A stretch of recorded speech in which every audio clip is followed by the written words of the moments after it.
And maybe if we get people to play. Haha, we tricked you. Instead of being late, today's We're episode early. is early. Welcome to another episode of Cardboard Conversations, hosted by Pure MTG. I'm Pat with I'm Bob. the other side. There you go. It's Bob. It's Pat. It's me. It's him. It's you. It's the Welcome. Bob and Pat Thank you, Show. everybody, for joining us this evening.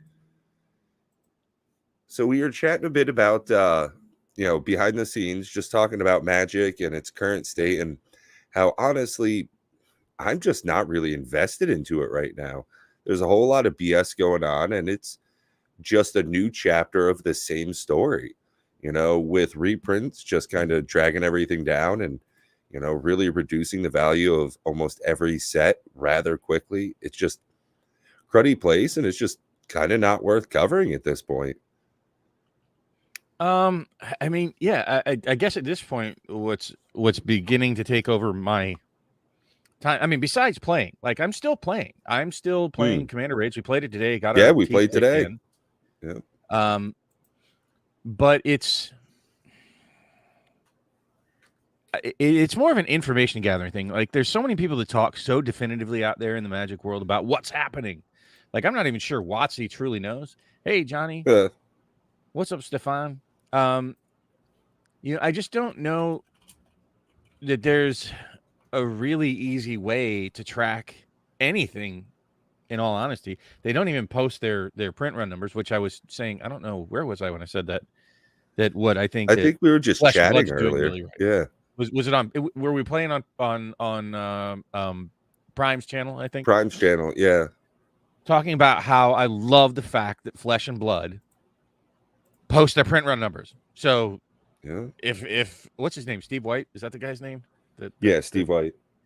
So Steve White, if you ever hear this, if this makes a little clip, or James White, please, James White. There we go. Please keep, releasing the print run numbers. If anything, that would drag people like me into the hobby of collecting it, because it gives some at least illusion of good faith, right? That here's some transparency. It's what they can do to give us transparency as collectors and investors in a collectible, right? I hate people that say, well, Magic's a game. Yeah, but it's also a collectible, right? Or at least it's marketed that way. So to not pay attention to that side of it, look, I saw it this way. And most people divide up the audience into three basic categories. You have the investors, the collectors, and the players, right? I know that there's some gray areas in there. Well, that's the thing is it's like a color chart. It's a little bit of this, it's a little bit of that, right. It's a little bit of this. It's like an old, it's not old school RPG. Yeah. It's not like you're just an investor or just right. Player, they're not mutually exclusive. It's a little bit of everything. And yeah, that's definitely difficult to. Seems like we've lost Pat. But what I was getting at is that the behavior with the reprints, right? The behavior with the reprints turn off 2/3 of those segments, or 2/3 of the people that are playing. And I'm going to spill it. I won't say who it is because I might have him on as a guest. But it was interesting. Another small-time YouTube content creator for Magic, just reeled to me. He's not going to be making Magic content anymore. Feels disenfranchised from it. And when you boil it down, when you start picking apart the reasons why, and why so many people are irritated, aggravated, scared, it boils down to the reprints. Like, for example, even you, Pat, you were admitting earlier today that you were selling Triomes. Oh, yeah. Legit, yeah. I was talking to Bob, Prime, and Superfast Tortoise. Big shout out to the boys. We were turning some cards and, having a chat. And I was mentioning that I went down to a new LGS down in a big mall in my small state, and I traded in a whole handful of Triomes, a couple of other cards as well, all things that I am absolutely sure are getting reprinted, and in fact some that already have. Ketria Triome as a prime example of that. So I'm now seeing that some of the more expensive current market price lands are definitely targets to be put in Commander Masters, and if not, very quickly in what will be an expectantly soon reprint set. I mean, without a doubt, anything.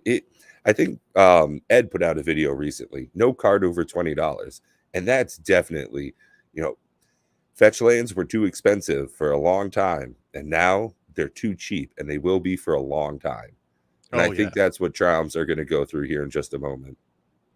Well, Triumphs won't even be nearly as, you know, in demand as fetch lands. They just aren't. Mm. You know, there's way too many 2-color decks, etc. Yep, for sure. The Triumphs just don't get it. And in all honesty, where you'll put 4 the same fetch in a deck, you generally won't put 4 Triumphs in the same deck. Right.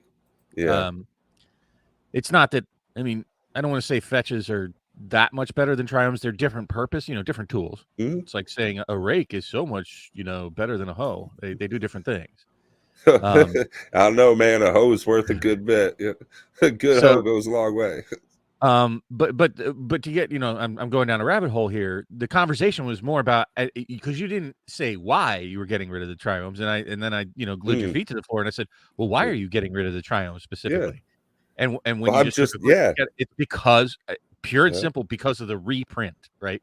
Exactly. If you weren't afraid they were going to go away, and they were going up in value, would you have traded them in? No. Right? I would have just That's waited. exactly my point. Anybody can say whatever the hell they want out there, but when you boil it down to it, that's the essence of it. And so many people. Well, I think that's one of the things, though, Bob, is, ooh, hey, what up, Rip and Chip? Good to have you here. There's the streamer. I think that in all far more successful than us, by the way. One of the things is, one, I'm very personally insightful. I kind of be reflective of why I'm making decisions and why I like or dislike things.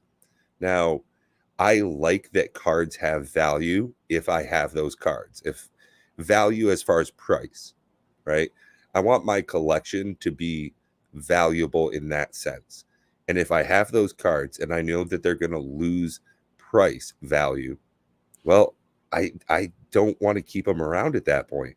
I'm making a large shift into proxying and also getting my entertainment in other avenues. And to continue along the story, the reason I was trading in those Triumphs at that specific store is because they carry Flesh and Blood. And I asked the store owner before I went down, do you have Blitz decks? Which is a very easy way to get in one of their formats. And it's the equivalent of precons for Flesh and Blood. So I got a couple of different items and I was on eBay. This is kind of what spurred it. I was on eBay a ways back and I got a really good deal on a first edition box. I was like, oh, wow, this is a pretty interesting thing. The way that they were doing for a while, a number of sets, their first edition where you can get cold foils and where you can play an unlimited box and get all of your play pieces that you need that are vital to the game at a very cheap price point still. It was an interesting standard to do. Yeah, I mean, I have a lot more thoughts on that with Flesh and Blood, but to me, it's not a mature game yet. Meaning it's been out for 5 years, but it's not quite actually. Yeah, 2019. So it'll be I'm just saying, 5 you know, years it's next 4 year. years. It really hasn't hit maturity yet, so there's a lot of room yet to see what the story's how the story's going to unfold for Flesh and Blood, which honestly is kind of more exciting to me. It feels like they're writing a bad chapter in Magic's history. Well, that's an interesting point.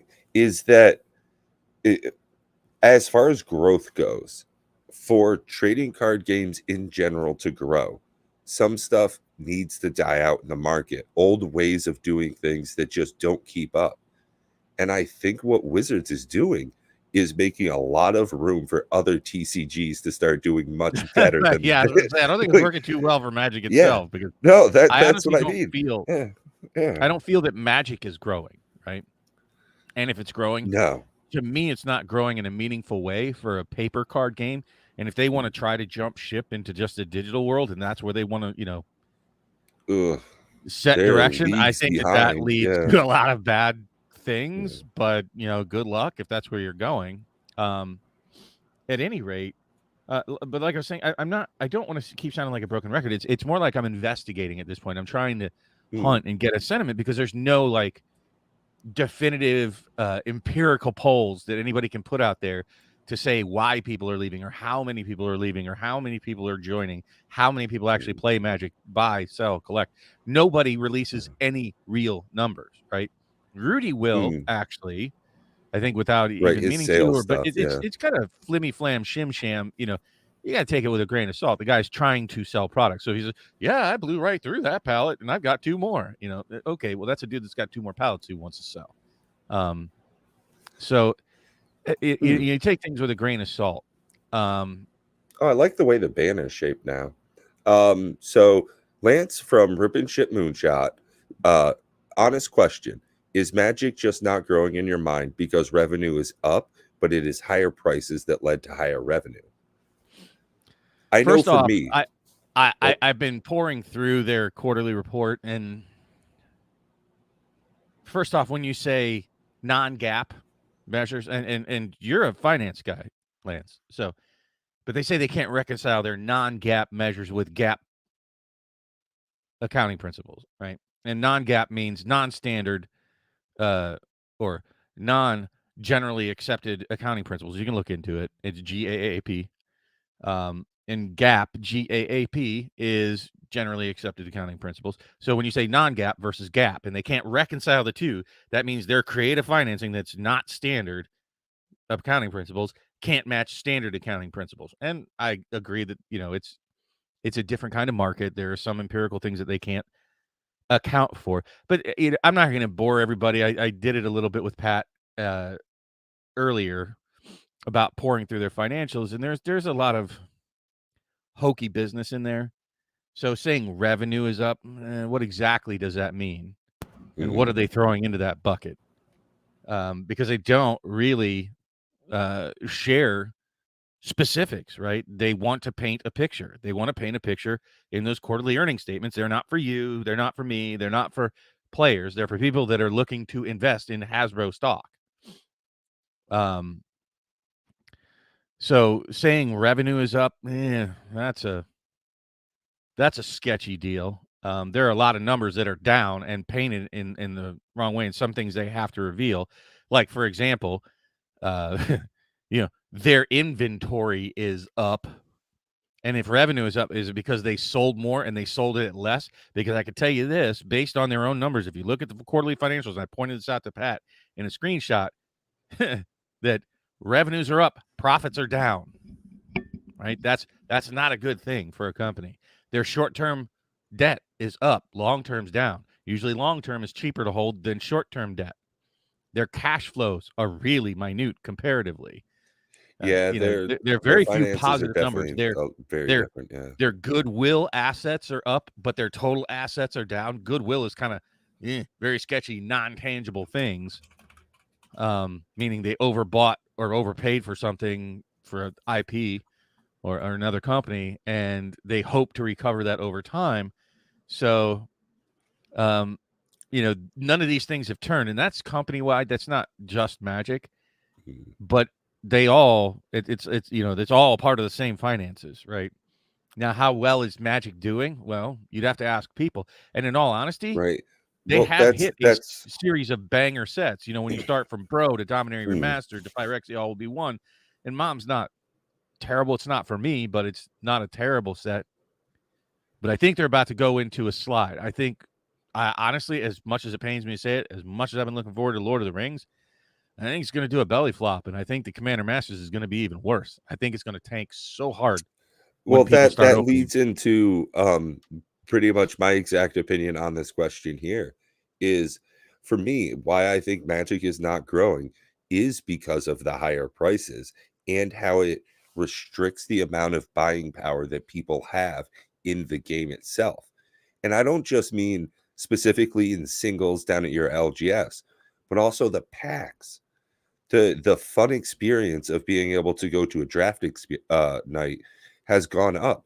The price of everything, whether it's sleeves, if you're looking for deck boxes, anything is more expensive now in Magic the Gathering, flat across the board.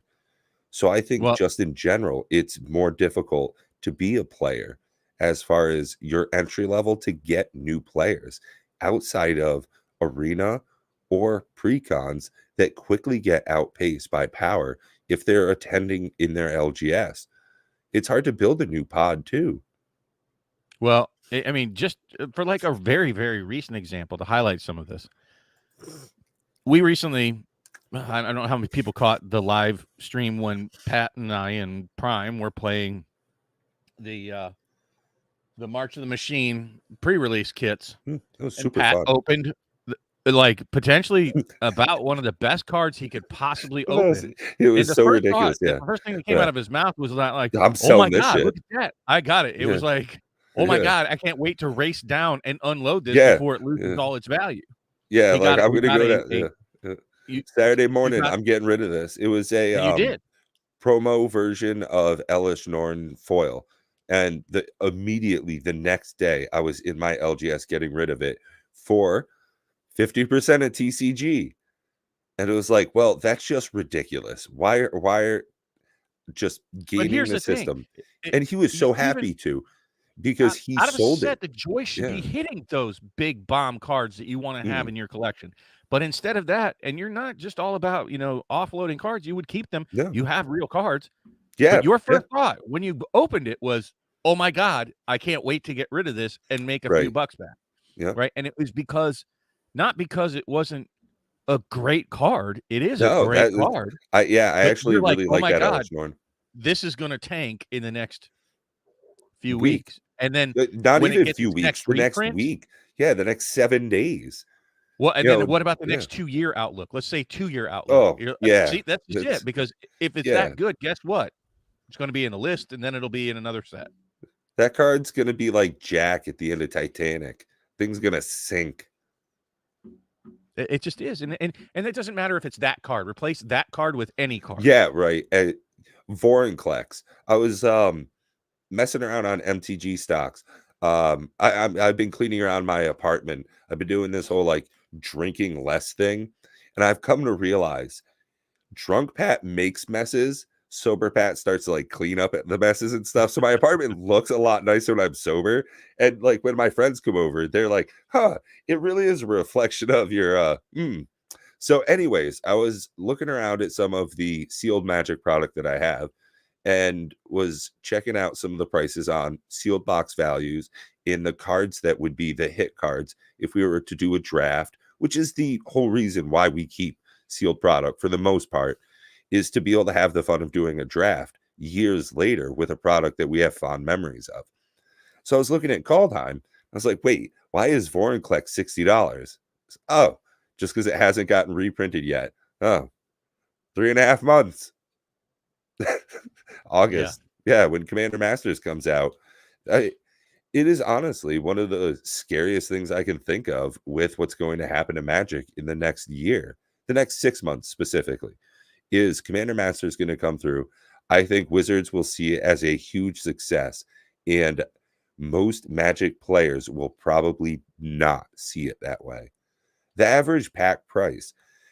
So let's pull up Amazon. Let's do the deal. Well, I'd like to address like one of the points here that Twiddler's making. He says, "I don't know if anybody else has seen this, but I seem to see way more sales/fire sales on items, including sleeves, boxes, etc., since the price increases. Like the increases are causing blowouts." And yes, I mean, if you want the domino chain of events that you'll see there, price increases go up. This is just a natural thing to follow. People's paychecks haven't gone up, so the money in the market isn't there. But you start charging more for your products. Guess what happens to the products? They tend to sit on shelves. When they sit on shelves longer, they don't get ordered by the stores. They sit in distributorships. They sit in the warehouses of WotC or wherever they are. And eventually that causes a backup in the warehouses. Like if you look at the Q1 report, it'll show they have more inventory on hand. And, they've been saying for the last 3 quarters, they're going to try to reduce inventory, but it keeps going up. And that causes them to have to fire sell, right? Because they have to clear the barrel before the next round hits the chamber, right? So, well, and that was actually a discussion we were having while the shareholder meeting was going on. Is that exact thing? Is we were talking about how they were carrying more inventory quarter to quarter and year over year than they have ever before. Someone called them on it, And I was saying in our chat, and Matt's response, right, from Matt says, Amazon sale, woo. Well, and I think it's not even just price increases, right? I think that it's heavier printing as well. Oh, I think it's both. absolutely. And here's the biggest problem, which I was talking about. What I love about Flesh and Blood is we would know. There wouldn't be all this guessing. Right. We'd have a better feel if they would just tell us what they're printing. Yeah. But they don't. So, it's they did reprint Vorinclex as an all will be one concept. It shows up in that list. And it is the highest priced version, but they're both the same Vorinclex, and it's just they don't break it out. They don't break it out, Lance, and that's my point. Right.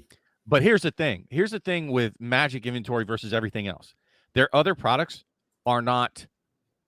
They don't have a shelf life like Monopoly and whatnot, right? They don't sell through so many copies. They have a fairly steady, good idea of how many of each board game and whatnot sells. Magic is intended to be a scratch-off ticket. How many do we cycle through as fast as possible? So I would bet that Magic is their largest inventory because it sells quicker because you need to sell more of it to play the game. Like if you sell a Monopoly game to somebody, they buy one box, they're done. Yeah, right. You sell somebody a box of Magic, they're not done. That's what I was bouncing back and forth. Hey, what up, Richie? That's what I was bouncing back and forth in my head is what other types of inventory would Hasbro hold on to? What, like Battleship maybe? And same thing. It's they don't stack their warehouses up with those kind of games. Sorry. Yeah. And even at that, some of their mildly themed sets, like Ken dressed up as a soldier for Godzilla or whatever. I'm just pulling at straws here. That was a very strange. Well, like a whoa, what kind of themed way going on? How they will sometimes theme their products around a certain release. So like you'll see cups that have a movie tie-in. Every once in a while you'll see a board game like a Monopoly set that's Rick and Morty themed or something. Sure. And as things go out of style, specifically with Rick and Morty, with Justin Roiland getting the sexual assault allegations against him, really tarnishing the name of Rick and Morty, a lot of their tie-ins will probably do very poorly and hold inventory quarter to quarter. I think that they probably don't have as much of that when you're talking about something like Magic. Oh yeah, no. I think Magic the Gathering product far outweighs what their liabilities currently are over anything else. Oh, I'm not saying Hasbro is not a terrible company, but look, what I'm hearing is a lot more people either no longer investing, people like me, people like MTG Lion, stores scaling back on how much inventory they're getting, like Hometown TCG. If I got to throw people out there, my local game store. Yes, I mean the next sealed box. Yeah, the next sealed box I'm looking at doing is Flesh and Blood. So yeah, I mean, I bought a special playmat just so I can play another game. I'm not buying pre-cons from Magic the Gathering because who the fuck is? I'd rather buy Lorcana at this point. I'm more interested in watching. I have watched 2 box openings in the last 2 days, and they've both been sorcery. Because in all honesty, clickbait. I don't know, perhaps, but I mean, I think we're talking about how deep the hole is for Magic. Yeah, right? We're going down. How deep Magic is digging themselves in a hole. Like, how much are they just whittling away the foundations of their company, and how unsturdy the future is, not just as far as an investor, as far as a collector, but as a player too. So I was at an LGS and I was looking over the Yu-Gi-Oh cards. I had to get, you could see the additions. Their text was bigger, and then as they got newer cards, the text got smaller and smaller because they put more words on it. A 1 blue back in 1997 you get a very different value for one blue in 2023. And Oh, you're that's talking part of about the power issue. creep. Yeah, absolutely I am. Yeah, we'll get there too. But you know, to I think also, you know, Richie brings up a Yeah. very good point about, you know, traditionally stores, big stores that have had cash on their buy list, people that want to turn their Yeah. cards back into cash. They've shut Yeah, that get off. liquidity. Yeah. I mean, if that's not an indicative sign of what they think that it's worth, that the cash Right. is worth more than Yeah. the cards, Yeah. you know, even at a 50% loss, because that's about what you get for your cards from TCG, Yep. is somewhere in that 50% range Yep. for cash. Yeah. Like even what you went down and said, you know, you got 50%. Yeah, 50% store credit, and that they And would that's do store, well, but that's because 40% it's a smaller cash. store, right? Yeah. So, but it's Oh, in this line was with what we're yeah. seeing, right? Well, This this is was very much in actually line with what we're one seeing. of the larger stores. Probably one of the biggest in the state, actually. No, I'm And just saying it's smaller that's than like yeah. Card Kingdoms and Oh things of yeah. that Oh, nature. geez, Yeah, so. Louise. Yeah. But Yeah. that's what I'm No. saying. Yeah. So, you know, the big stores, they shut off the cash, but if you don't think that pretty soon you're going to have small stores just saying, no, our buy list is very Right. small, or we just not going to take most trade-ins. Mm. So, I mean, a lot of this, you know, like I said, and Richie Dubs actually, so I'm just going to call him out since he's here in the chat and he can respond. I was talking with him, you know, about why he's getting out. And a lot of it, when you boil it down, it gets down to the reprints. It's not the curling. It's not the too many versions. It's not Yeah. even Yeah. too many products or too much. While all of these are, I think, valid concerns and gripes, but we can't say that they're printing too much because they don't reveal the print run numbers. We do know that they're reprinting way too often because you see it. Ooh. Like, if you look at the sets, I wonder if there are going to be more reprinted cards this year than new cards. Oh, Like, if you shit. throw Dominaria Remastered Oh yeah. and then the Yeah. 70 cards that are on March of Machines, I wonder if up to this point you've had more old cards reprinted than new cards, including Secret Lairs, including Commander decks, than actual new cards. I'd like to see those numbers, right? And we're already 4 months in, almost 5. And then by the end of the year, how many new cards versus reprints do we have this year, like being printed? I'm gonna guess at this point, like you would have laughed a few years ago if you had asked that Right. question. Yeah. And now it's I'm like, I don't legitimately know. Good mulling it question. over. Yeah, I'm trying to Like like balance the taking bets. scales. Yeah. Yeah, and I think it'll honestly continue to bounce back and forth, you know, though that's a very good question because with what's the next set going to become up? Lord of the Rings in May at some point, right? Or June or whatever it is. I think that's the next set. That's going to have more originals in it. Don't get me wrong. There's a shitload of reprints. Realistically, some of the reprints are big chases with the serialized Soul Rings. Again, Soul Rings. Like, not a new card. It's just a new way to present it to you. And the One And in Ring, that yeah, small microcosm, I actually think it's excellent. But again, it's yeah, just even one in a more new set, reprint, right? yeah, They can't yeah. stop themselves Yeah, from no, that's reprinting. exactly it. They just can't fucking stop. It's But I just mean, like, yeah. let's look at what the reprints we already know about in that set. We only know a handful of cards, like what, maybe 20 cards in Lord of the Rings we know about. Let's We guess see. what we know is being reprinted. I can name some off the top of my head. Do you want to know what they are? Yeah, Soul Ring for sure, and in big fashion, and I'm very much a fan of it. Ensnaring Bridges. Remember? That's a box topper. The Great Henge, another high dollar card, getting reprint as a box topper. I can't remember what the other one. There was a yeah. land, I think, in Ensnaring there. Bridge. There's Gandalf the Gray.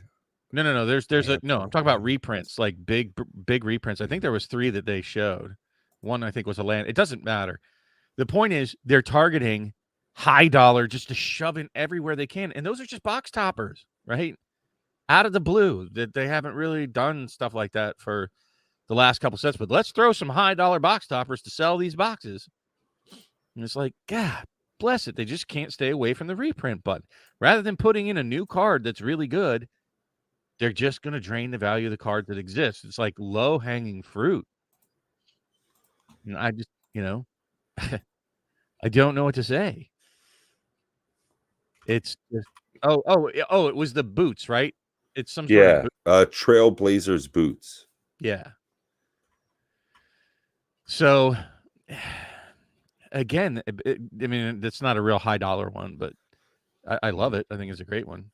But again, it's just they can't help themselves to keep putting their hand back in the cookie jar. And until they stop that, I really don't have much new to say, and I just don't see anything telling me that they're going to stop. Rudy talking about recently about how they're really scaling back production numbers. That's not going to matter, folks. If the only thing they print are reprints, sorry, the number of boxes they print won't matter. You can get that would only you know what reprint you know what print run numbers. You know who that affects? Total print run numbers. Mostly, it affects the people that are buying sealed boxes for collecting and holding for long term. Because then it drives box prices down, like in Modern Horizons 2. OPN. No, I don't. Although, honestly, Richie, this is a great question. Like, yes, Richie, I agree. I think they will. Yeah, in two ways. But it won't be duplicates. What they'll do is they'll change the art. Well, so okay, that was going to be my thing. I see this question in two ways.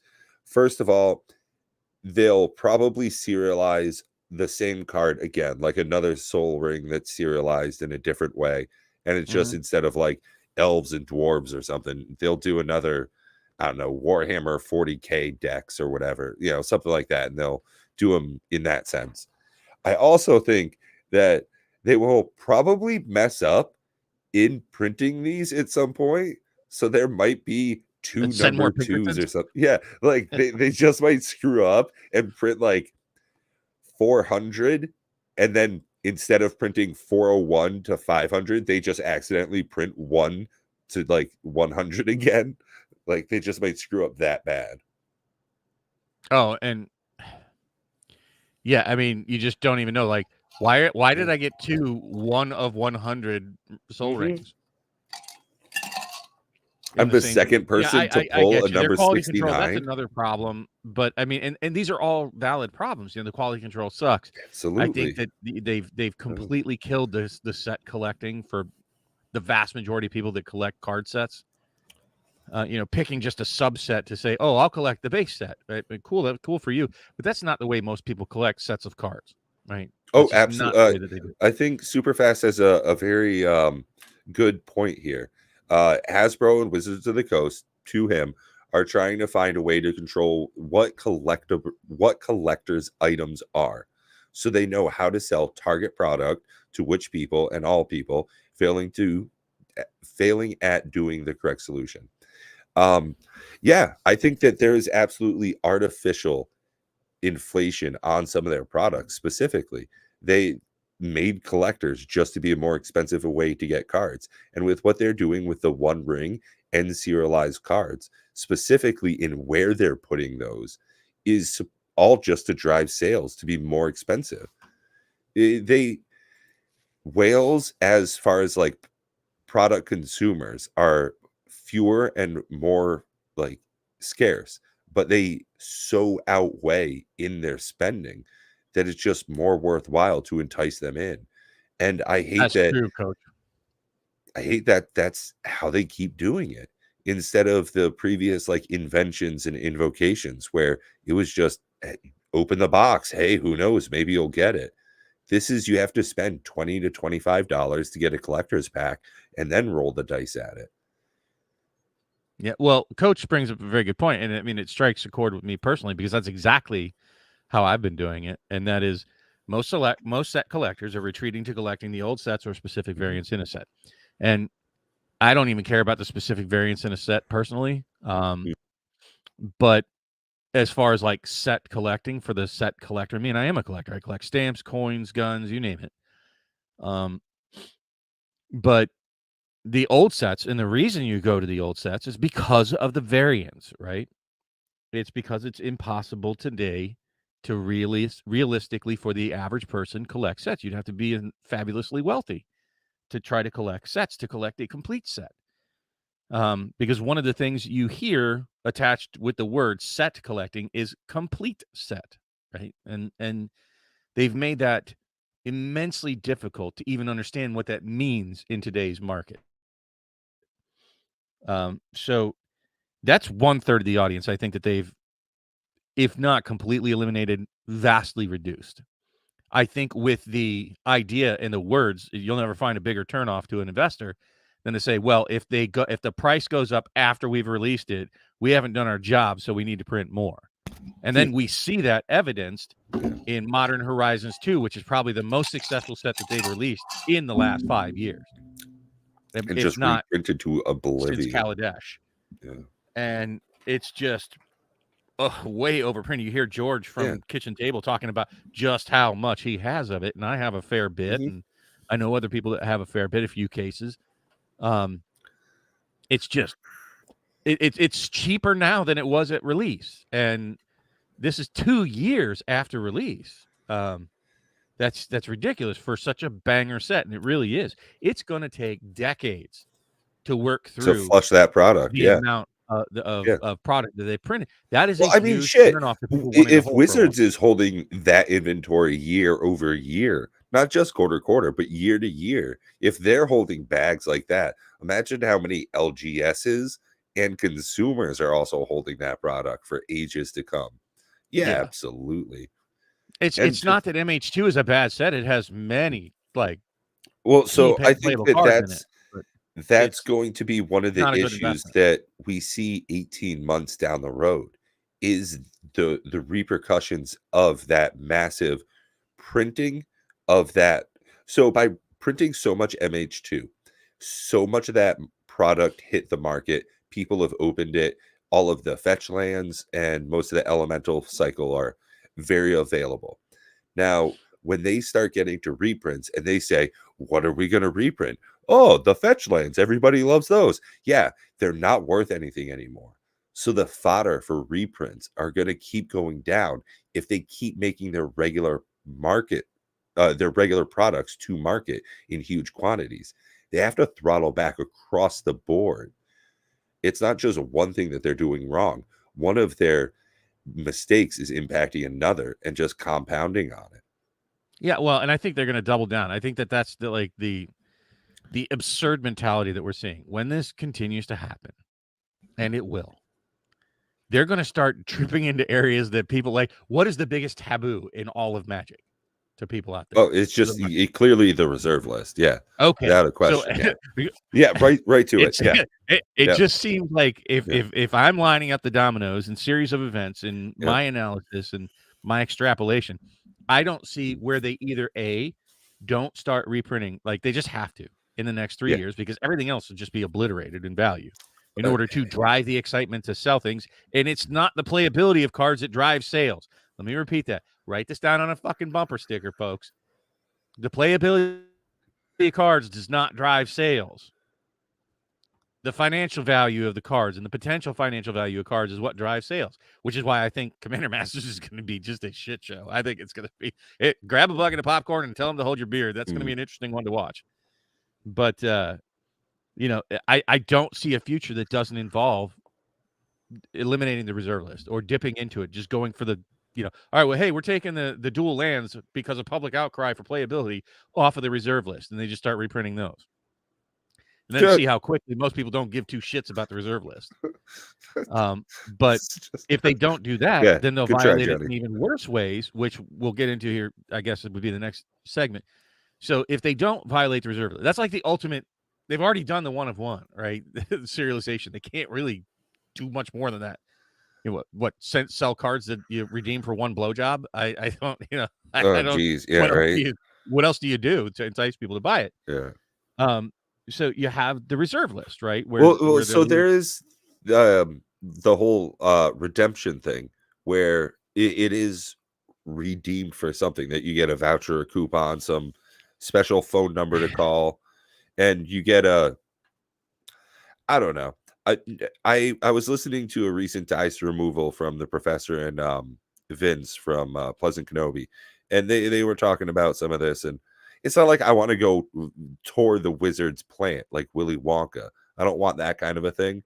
But I want if you could get a trip to New Zealand or something, oh, hey, it's Lord of the Rings. You can go see the Hobbiton or whatever the heck it is that they left behind. That'd be a cool little thing to do for it. If they have that type of tie-in that they could do with future sets, I can't imagine like Streets of New Capenna. What are you gonna do with a Wild Wild West set?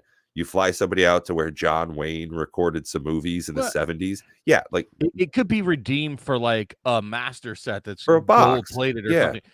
But here's the problem with that. That is terrible. People that collect for long-term sustainability don't, because those things have a shelf life. Most things that are redemption are for a short period of time. If you don't redeem it, even just like a winning lottery ticket, you have like 1 year. So somebody that's like, well, I buy them to hold on to for 10 years. And if it expires within 1 or 2 years, I don't want the big hook to be something that is useless when you open Getting a phone call. Right. But you know what I'm saying? So redemption is not a great way to sell packs. Can it be that's one a good way point. to be, like a gimmick? Sure. But it doesn't appeal to long-term collectors, which is what Magic is.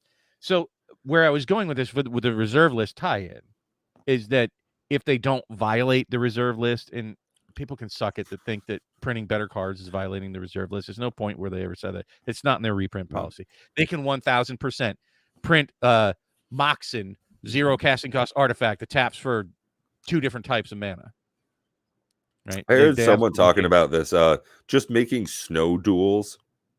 Sure. Or no, I was talking about it. And you can make dual lands better. And how many dual lands could you come out with for different functionality? Hey, it's a dual land, but when it comes into play, gain 1 life, draw 1 card, cycle. Right.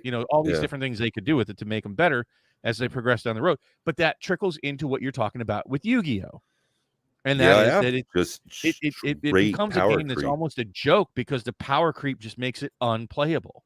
Like you just sit around a table of Commander, all 4 of you with your precon decks, and one person goes, and by turn 2, one of the 4 people with a precon says, "I win."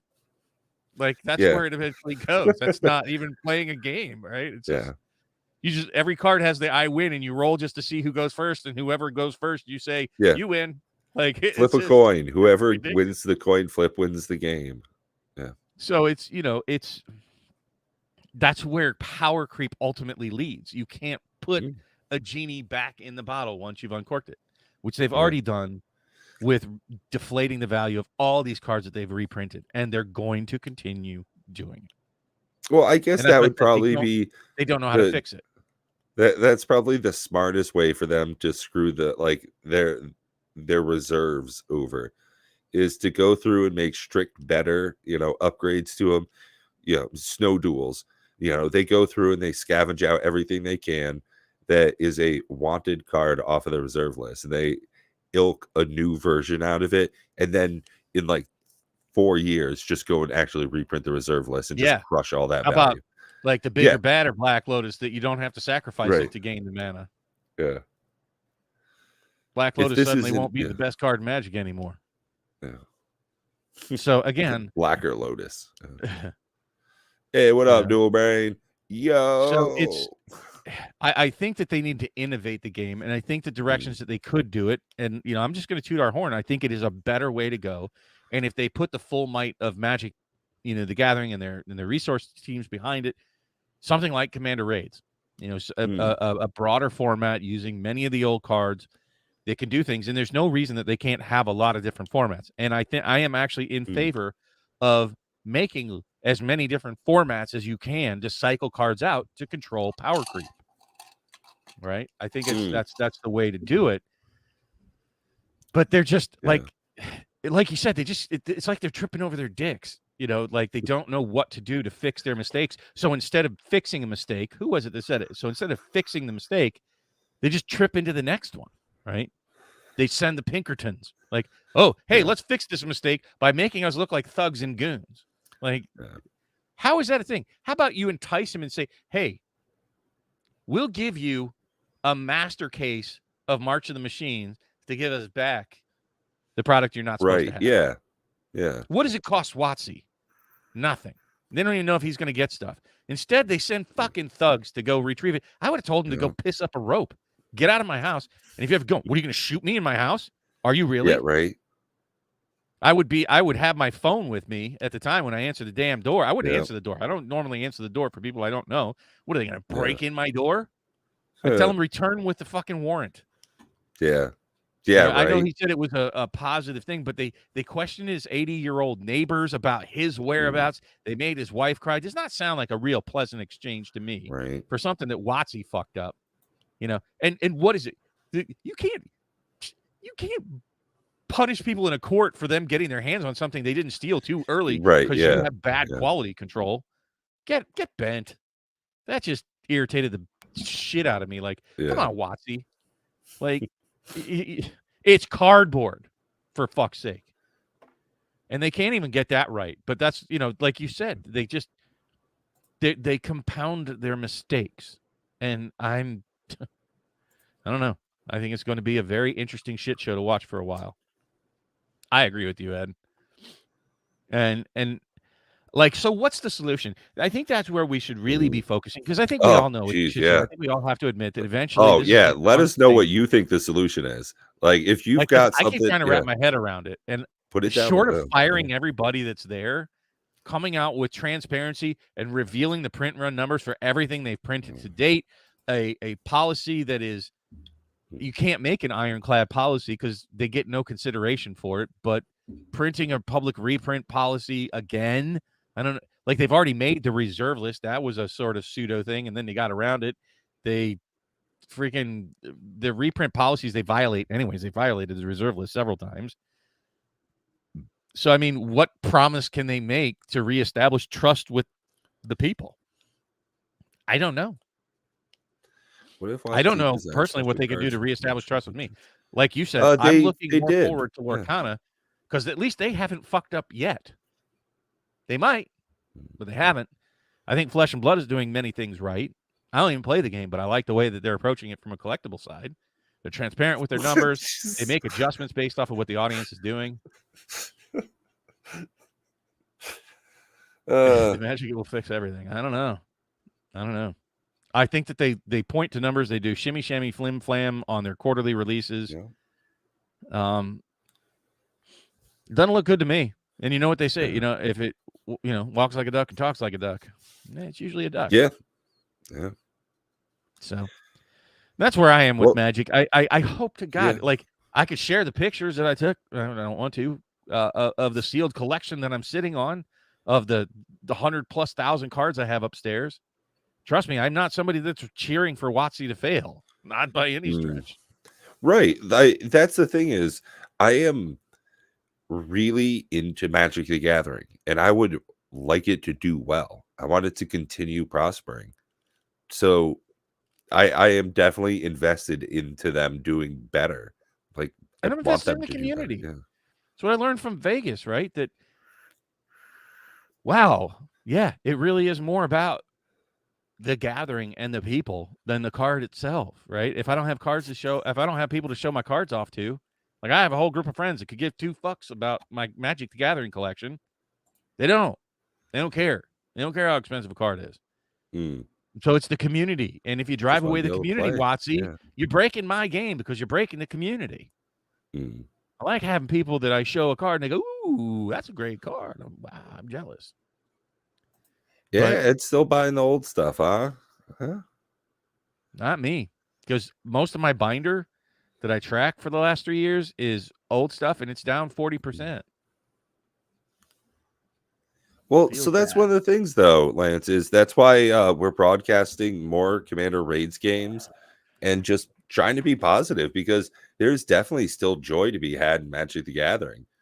And that's, I'm not trying to give up on the game.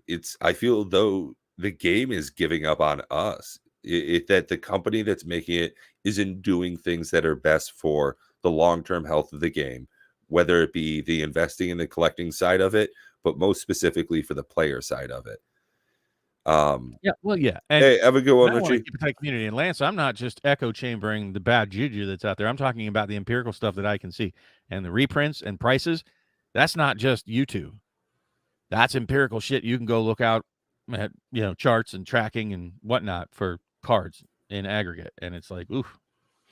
Looking at the sets, I do know what reprints are.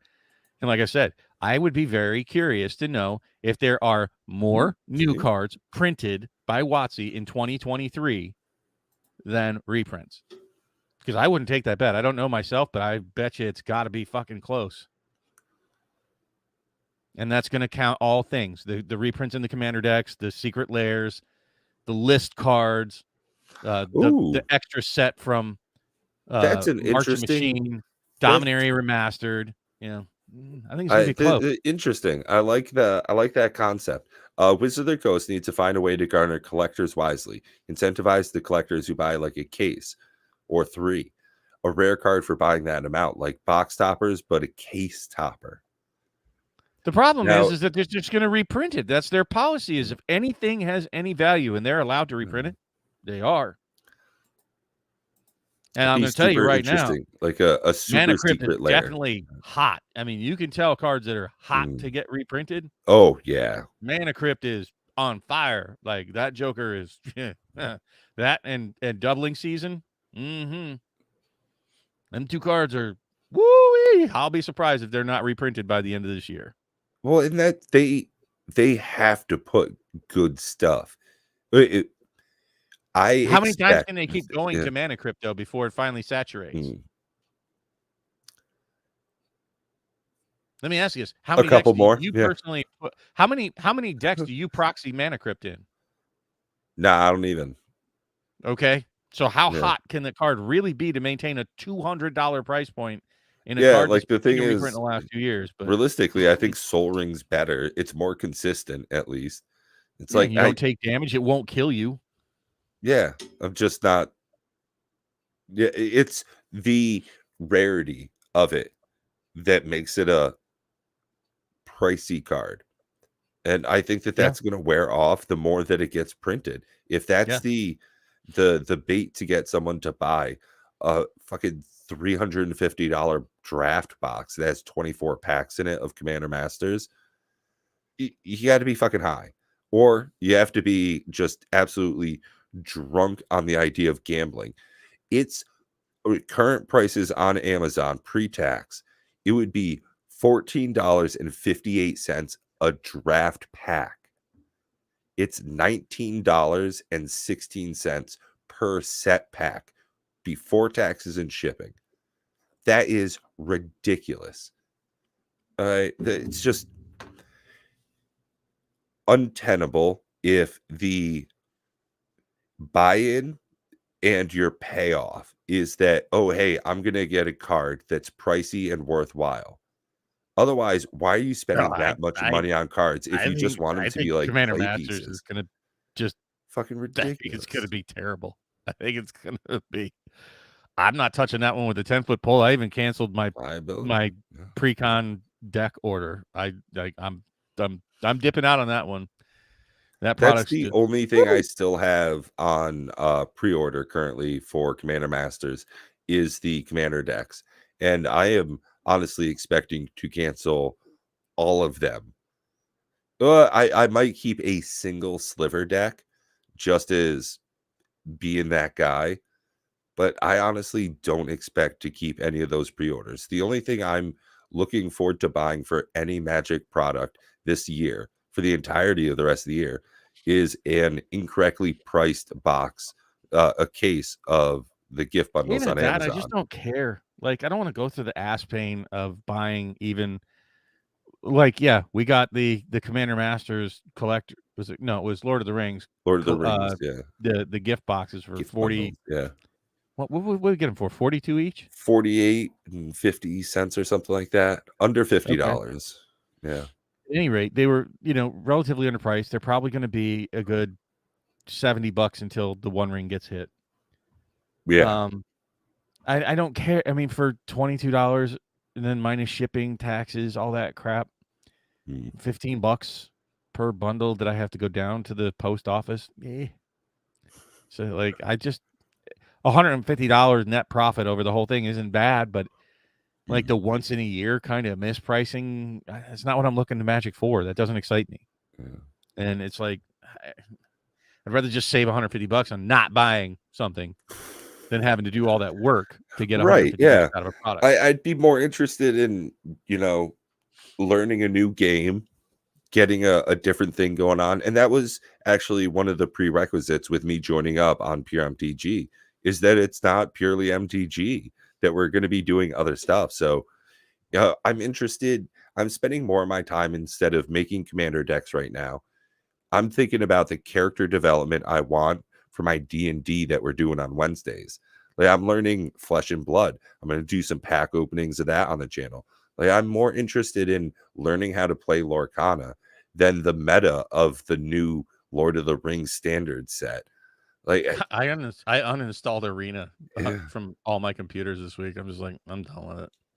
There's so nothing appealing about Arena to me anymore. And I have tons and tons of resources on it. Yay. But Sorcery, that's an interesting one, Ed. I'm personally out, but I don't hate on it. Right. We thought about that, Lance, but we can only keep changing the name so much before our audience is like, look, what is this, whack-a-mole with your name? Yeah, where you can change it every 2 weeks, I think. Like, You can change it twice every 2 weeks is what it says, which is just a weird.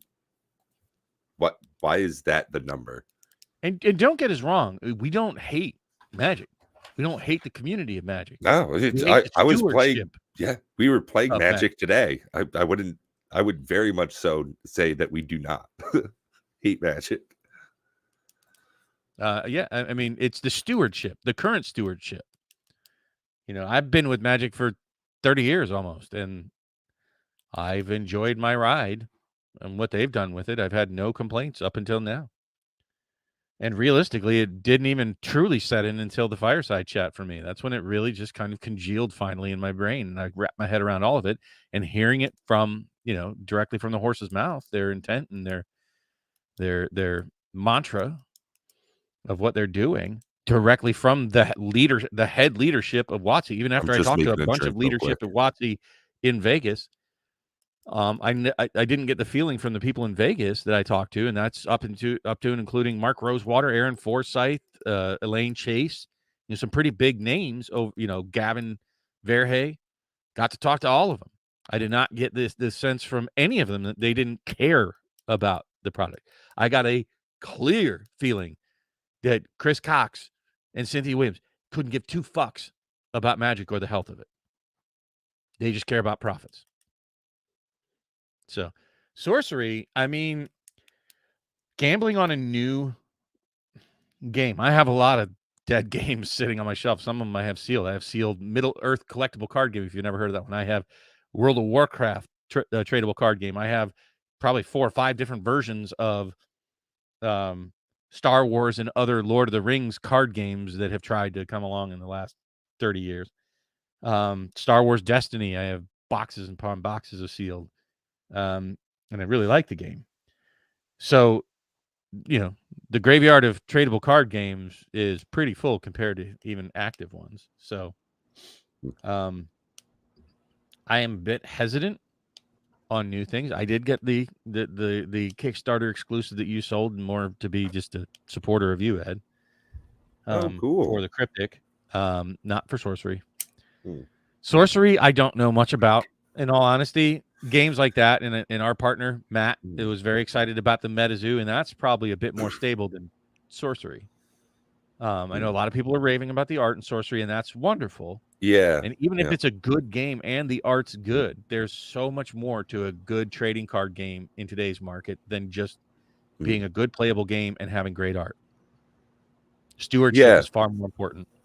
Yeah, that's actually a great point. That's one of I think the stewardship of their company is one of the things that I really like about what Flesh and Blood is doing, is that it's designed specifically for in-person play and for long-term health of the game with the whole unlimited. And I'm really surprised that they've strayed away from that concept, that they were doing first edition and unlimited, and now that they're doing just I really would. I didn't like that, and I wish they would go back to it. I'm not sure. I don't know what they're like. I do.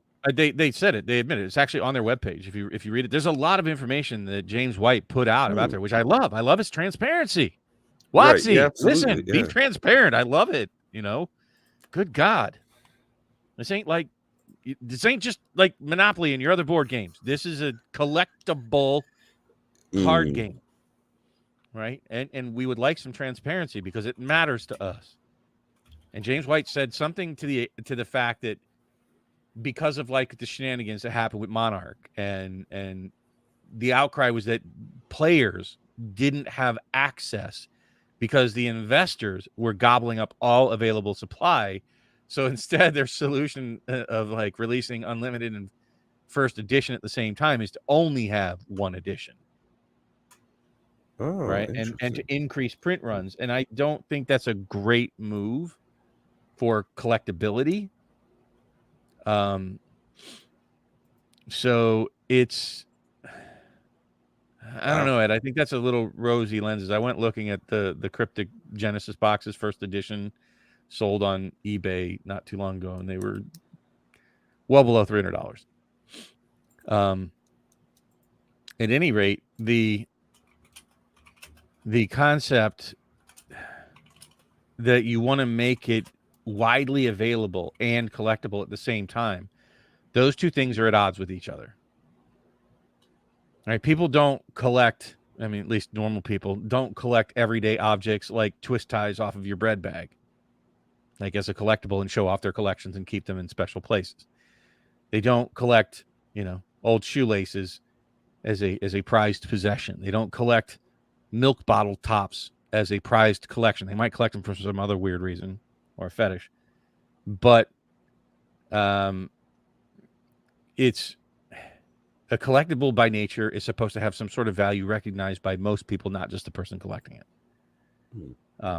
Ergo stamps, coins, things of that nature. When you start referencing collectibles, art, right, have a publicly recognizable value outside of just the person themselves that hold and it. These are collectible card games, and if they want them not to be, there's a category of card games called living card games where everybody gets all the same cards and they're all cheap. And if that's the way you want to go, then switch up from being a TCG/CCG to an LCG. The problem with LCGs is they just don't do very well financially, and most of them go out of print within a few years. And you know why? Because they're not fucking collectible. And the cards aren't there's worth nothing. anything. Yeah, there's nothing driving interest outside of just pure playability. Yeah. So no, and I appreciate it, Ed. Like I'm curious. I'm holding on to it, and we'll see if it makes a test of time sort of standard. And I'm not bashing Cryptic in any fashion, though I heard some bad news about the Wave 2 print run, about how like the packs weren't sealed and there were some other shenanigans about quality and things, and potentially different colored inks and things of that nature. So you could tell the difference between the first and second, like from the card backs or something. Anyways, I just heard a lot of different stuff. And it's not that I'm bashing the company. Fine, cool. I bought it from you for a reason, but Sorcery, I'm out.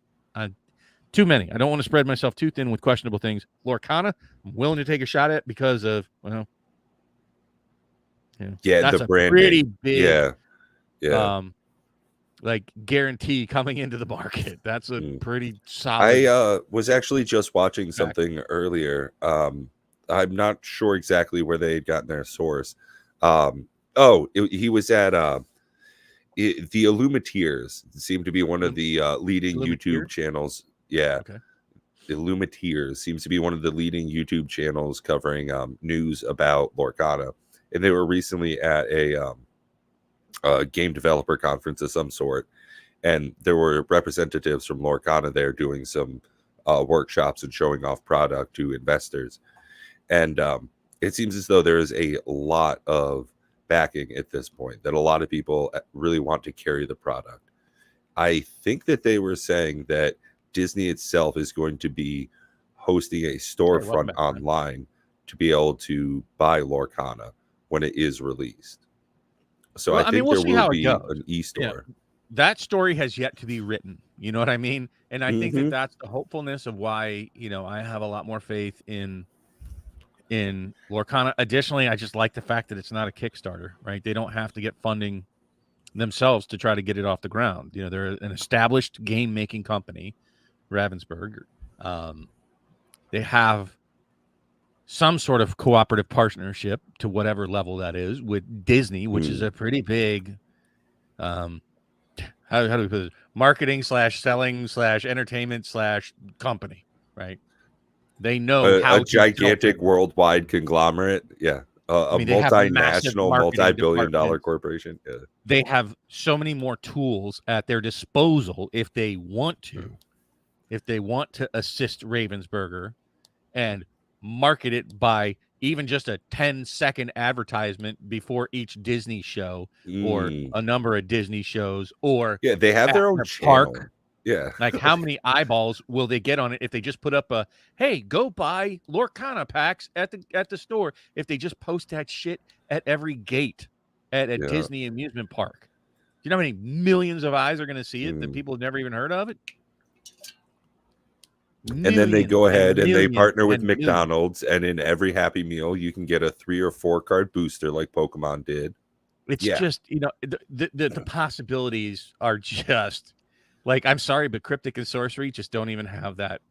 Even Magic, it's flesh and blood. Well, Pokemon so that's doesn't even a have great that point. I've been really looking forward to Gen Con. So I spent a lot of time scoping out their website, just reading different pages, kind of getting an understanding of the event and booth prices. If you want to do a booth at Gen Con, it's like $2,300. It's $1,685. It's your first year. $2,300 if you're returning. That's for a 10 by 10. If you want to advertise, you have to print all your own materials, and it's like an extra $2,000. And that's literally just have a 10 by 10 booth and hand out some flyers and shit. There's no way that small companies that are so early in the game can compete in this market. And the market going ahead is just getting more cutthroat, I think. Yeah, it's just there will be a lot of competition. What I'm talking about, Superfast. That's just because you collect twist ties to use them. That's for a utilitarian thing. Guess what? I collect old pickle jars to hold things, but that's not a collection. Do you know how many Chinese food containers? Like, yeah, like that's not a collection, and it's not something you showcase and show off when we're talking about a collectible. Just because you collect it doesn't make it a collectible. Yeah, that's a good point. Sorry. And not all collectibles are even that good. Looking at you, Pogs and Funko Pops and Pez dispensers, fucking Beanie Babies. Yeah, that bubble burst. Beanie Babies. Like, yeah, the graveyard of collectibles is also like, it's just a very, look, when it comes down to it, there is a finite pool of funds to put into collectibles of every nature, right? Pardon me. And that has to get distributed in a way that's reasonable to most people that are doing the collecting. Now, when you put it into Magic at this point, it is a collectible that is guaranteed at this point, guaranteed to lose value. Yeah, and I'm not talking about the individual. Yeah. Hey, lightning strikes! Yeah. I got it's hard to use. 500 It's hard to say guarantee. Yeah, I'm talking about the 50,000 other boxes that didn't get one. Yeah. And that's what I mean by guarantee. It's almost like when I say guarantee, like go buy a lottery ticket. Basically guaranteed you're not going to win. Right. Yeah. So yeah, the long-term expectation guaranteed, but that's what we're talking about. How it feels with, only it's probably closer to scratch off, but it is approaching lottery ticket with Magic of losing money. It feels very similar to a slot machine. Yes. It really does. As to whether or not you're going to make money off of, because you know that most of the people putting money in a slot machine are going to lose it. Most of the people buying Magic now are going to lose money. Yeah. Yeah. And that's terrible. That's pretty much my thought when I open up a pack of Magic cards is, okay, this is going to have less price value in it than the price it costs to buy it. Absolutely. I mean, that's like the day you buy it. I mean, that's, I think, really why the booster box game on Tolarian Community College does so well, is because you're seeing that live. You know, the balances of the scale are happening as he's doing it. Same thing with what Anthony's doing on MTG Box Analysis. You're seeing the value right there on the screen every time he goes through. And he even has his own website where he hosts all his information on spreadsheets for people. So it's like, yeah, that's a huge thing about Magic the Gathering currently, is that if you don't leave with pieces that are valuable to play with, and you don't get pieces that are worth value to turn in and keep getting pieces that are worth playing with, it's very quickly getting to a point where it's just not worth it to buy Magic. I could just proxy anything I want to use. I'll go online, watch other people open it if I want to have that experience. But like, here you go. How many people would be like super stoked if we held a game right now? And hey, you won shiny Impetus. I don't know. Maybe it's even a $1 card. Who the fuck knows? It's a good card. All right. Not all that excited. How many people would tune in and suddenly start participating if you get my Volcanic Island? Oh, right. Right. So people that say they don't care about value, be real. If they're deluding It's the themselves and they're whether lying you get to it you. from me or whether you get it from a pack opening or watch people opening it. And it's just that it's becoming less and less. And all right, anyways, enough of that nonsense. Let's get out of the whole because we all, it's going to be the same next week about Magic. It's going to be the same week after that. There's not a lot to say about it as far as like deck techs and things. For what format? The only format I really care about at this point. So the only thing I can offer any kind of advice on is deck check for Commander Raids, baby. That's it. And I'm super stoked about it. I actually have so much fun. And when I'm thinking about Magic and actually playing and deck ideas and cards and what they mean to me for Magic, I'm actually going through for like Commander Raids at this point. And just like today, I'm getting bored of like having to play the group hug deck because it's like, play that so we can win. So that's that's one of the things is like the Trelasara deck that I made was specifically tuned for either my pod or play with Commander Raids, not so much for regular games of Magic. Part of that is it's got stuff like Horn of Greed in it. So I've definitely started taking that role on in some of my other decks. Is like Collected Voyage is definitely going to make it in more decks than it probably should, but it's going to go in all of them. No, Coach, I disagree. And I'm seeing even like long-term holds I've had with Secret Layers, including The Walking Dead and Extra Life 20, was it 2020 that had Teferi's Protection? Well, now that they've reprinted it, 2 or 3 times recently, probably going to reprint it again in Commander Masters because it's played so much. My only thought Amulet Titan's not this, such a big deck anymore, so there's not such a big draw. They're actually not good long-term holds. For me, the only thing that is appealing with Secret Layers is the exclusivity of an art type. I think some of those are real cool looking. Like there's one coming up for Crested Sunmare, and it looks like a Lisa Frank binder from the late 90s. Outside of that kind of stuff, I don't think that it's definitely not something I want to interact much with. The only Secret Lair I've ever had was the Advent Calendar, which was, fun enough. But then the free one that came with the Festival in a Box. And I'm just planning on selling that sealed.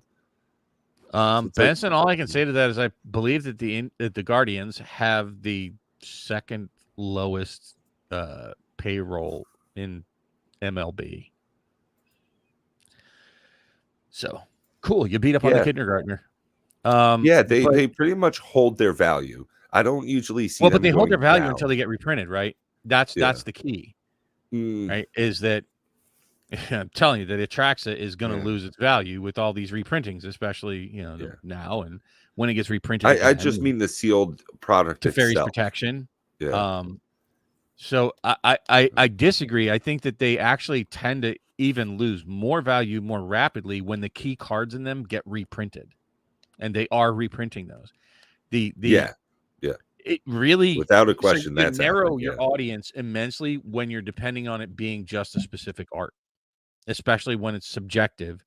And like RKF, there's people out there. Oh, I love RKF. So let's say they had an RKF Mana Crypt, right? And like that'd probably be my least favorite one to look at. I can't stand his art. It's too busy and I don't like it.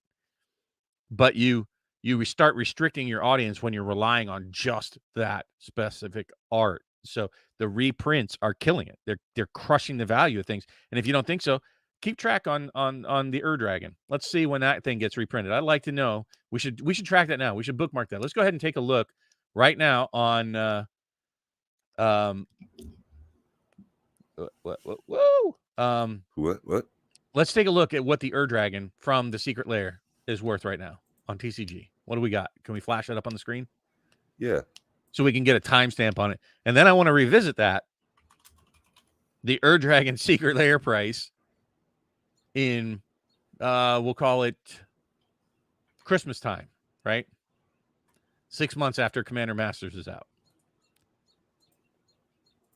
So I'd like to know what it is now, and we have it booked. I don't see the price. That's Commander Masters. I don't want the Commander Masters. I want the Secret Lair version. There it is in the middle. $70. Oh, that's not a great chart. No, that's right after they announced that it was getting reprinted. So it started, it went up for quite a while. Okay. This is July of last year. Hit almost $100. Went over $100 right here at one point. Yep, 101.75. And this was February when they announced it. And it went from 101 to 77. So it lost more than 23%. And wait till it's actually out in the market and we see how much of it's out there. So I say 6 months into the And trend I mean, run, you can buy it for less than that. You can buy it for $70. That's 30% loss. I mean, like, right, because sometimes this is like, yeah, I mean, I am like not plain foil. Yeah, that's wild. I'm not buying really very and much. And then if you look Lord at of the Rings you at know, all. The regular Dragon, same deal. It was at $80, and now you can get it for $50. Yeah, if you're okay with getting some, light played, some damaged ones. It was, Coach, and part of it is that because Secret Lairs were so new, that was actually a very small print run for a Secret Lair. But we'll see. And what I'm saying is that just because, and I think this is just, like the biggest example I can think of, right? That it won't hold up. The Secret Lairs won't hold up to the reprints. Right? As soon as they come out in larger numbers, that the Secret Lairs just are not going to hold up. Right. And that's over time. That it's the early example of, hey, we're going to reprint this soon. When you get a card in a Secret Lair, it's just the signal of, oh, you should sell this off because it's going to be reprinted. That's a key point for me. A great example is Mystic Remora. Hey, that one's still real bitter. Is they reprinted it in a Secret Lair, and then lo and behold, it was reprinted like a motherfucker in Dominaria Remastered. So everybody's got a cool one. Yeah, it's great. But I just hated how much it got reprinted. The value in it tanked. It went less than half. Yeah, I mean, it's unfortunate. Like I said, I don't know the way out, right? That's why I want the audience to kind of, put their heads together as a community. And, I never really watched Dragon Ball Z, so I'm not really familiar with what you're saying, but it is what it is. I like you were saying, Pat, I want to rally more the community to play, to enjoy. I have 4 boxes of the pre-release kits that I want to play with Brody Alfonso and his lovely partner. Oh, nice. And we're looking for one more so if you want to run out and grab another box, cool. To have a 4-player free-for-all with the pre-release kits. Like, that's pretty low. And wow. And the pre-release are only in the magnitude of like $25-$30 range, and it's something I can do. I can get together with friends, I can play, get a few cards, scratch that itch of cracking a set. When are you planning on doing that, Bob? We don't have a date set yet. So I was talking with Mrs. Alfonso earlier today on the Blizzard chats, and we're still trying to set it up. Like, he talked about it on Friday on his show, and just kind of a busy weekend. We had a combined birthday party for me and a friend of ours last night, and we have our show tonight. So it's adulting sucks, people. I think next weekend we're having our ducks cleaned. And I don't mean like mallards. I mean like our air Oh, conditioning ducks. ducks with a T. Yes. Okay. I was like, ducks. Why don't you just? Yep. No, it made sense after a second. You're right, Coach. But you were talking about like long-term hold, I believe, and we're talking about, was that you that was asking about it? And my thoughts on it. My thoughts on it are they're a guaranteed set of cards that if they get reprinted are going to lose value. That's my long and short about Secret Lairs. So yeah, right. Oh, dude, I was listening to the Kitchen Table TCG podcast, and Louis was talking about taking his dog to the dog wash, where he like does it himself, and it's like, wait, why don't you just wash your dog at home? Like the fuck? Because he wants to pay for it, or a groomer? Like just take him to a groomer? Yeah, it's so wild. We take our puppy. I like that. Bob lends his ducks to Twiddler for the races. Yeah, it's the one that charges out and then drops out of the race. Oh Jesus, yeah, that's mine. But no, I mean I like the community. I think that's where we need to focus if we want to have fun for the we're gonna have to hunker down. This feels like, World War II Europe or something. We're the survivors that have to hunker down through the invasion and get through all this, carpet bombing and lean on each other to survive it and get through it together. And really it's us. It's you folks in the audience. It's us creating formats, coming up with creative ways to play, to gather and have a good time, to make. I talk with most of you in the audience here personally on Discord. I mean, and I'm always up for it. And I want to keep the community. I want to keep you guys in my huddle, in my scrum, in my group of people that I hobnob with for my geek culture hobby. And I really get offended. So when I get upset at WotC about doing something that diminishes that in any fashion, it does bother me and upset me. Most of I have a whole stack of, if you're not sure, you have a couple stacks of sealed Secret Lairs, right? A whole bunch of them. I probably have like 50 sealed Secret Lairs. They don't act similar to boxes, right? Because a box has a gambler's premium on it, right? A box has a random nature to it. And especially if they have a box topper too. Yeah. You can't sit down and draft Secret Lairs. Like you know what's in them. It's just like it is like buying things in a different really way. Like super fast idea of a case topper. That's a cool idea. Again, it's a cool idea and it would be great, but only if they change their reprint policy. Yeah. And if they change their reprint policy, the next thing I would want them to change immediately would be the number of variants. Like just stop it. Fucking OCD hell, you're killing the collectability. It's just another way to print the same stuff, yeah. It's not driving people to buy more of the same fucking box to get every different variant of something, right? Are there some people that do it? Yeah. But are most people doing it? No. Right? So stop it. Like, you want to do variants? I think Secret Lair is the perfect way to do variants, because then you only engage with it the way you want to. Keep the print runs small. Make a limited. When they sell out, they fucking sell out. Print to demand. Yeah. Well, but when they sell out, they're done. Like, they're not going to, not even print to demand. Like, limit. Like, why should everybody have 30 copies of something? No. That's, no. You get, I don't know, 4 max. Play set. Done. Call it a day. 5 if you want to have one in case one of them gets trashed. Right?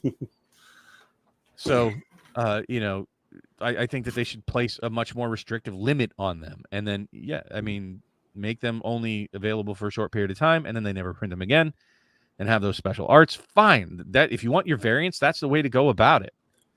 I don't know. I mean, I don't have the solutions, folks. I don't. I just know what the problems are, and I can see them.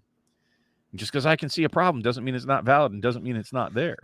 But it means I don't have a solution.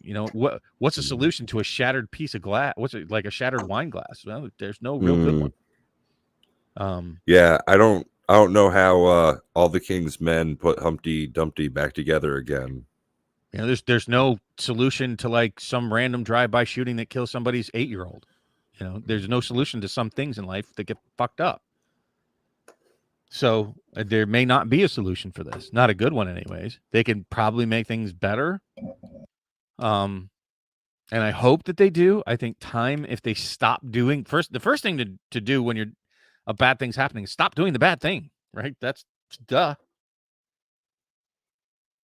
And, you know, go from there and see where it goes. They've, in my opinion, clearly broken trust and faith with most of their market. They don't bring in enough new players to establish new markets, if you will. I don't think that just because they would expose it to more and more people, that it would appeal to more and more people, especially if once they learn, like, wait, I just bought $100 box and I got $40 in cards out of it. And they want me to buy more because I don't even have enough to make a deck. Yeah. That's not a good model. It's not a good look, people. Yeah. So freaking A, man. I bet. But I bet it does. I bet the marketing does suck for Magic the Gathering in China. Yeah, I bet it sucks in a lot of places in the world. But it doesn't suck here. Marketing actually does suck everywhere. But Magic doesn't suck here. And I'm glad that they're doing, you know, I think what they should continue doing are the Magic festivals and having, you know, cool items at those places, like the jackets and the paraphernalia, and giving places for people to gather and play and talk Magic. And, you know, I think that's positive. Returning of the Pro Tour, I think, is good, but the fact that they're doing it on Arena sucks. Yeah, that's like, what? That's terrible. I scoured 3 floors of a second-tier city mall. No tour. Huh. Well, I don't know what to tell you.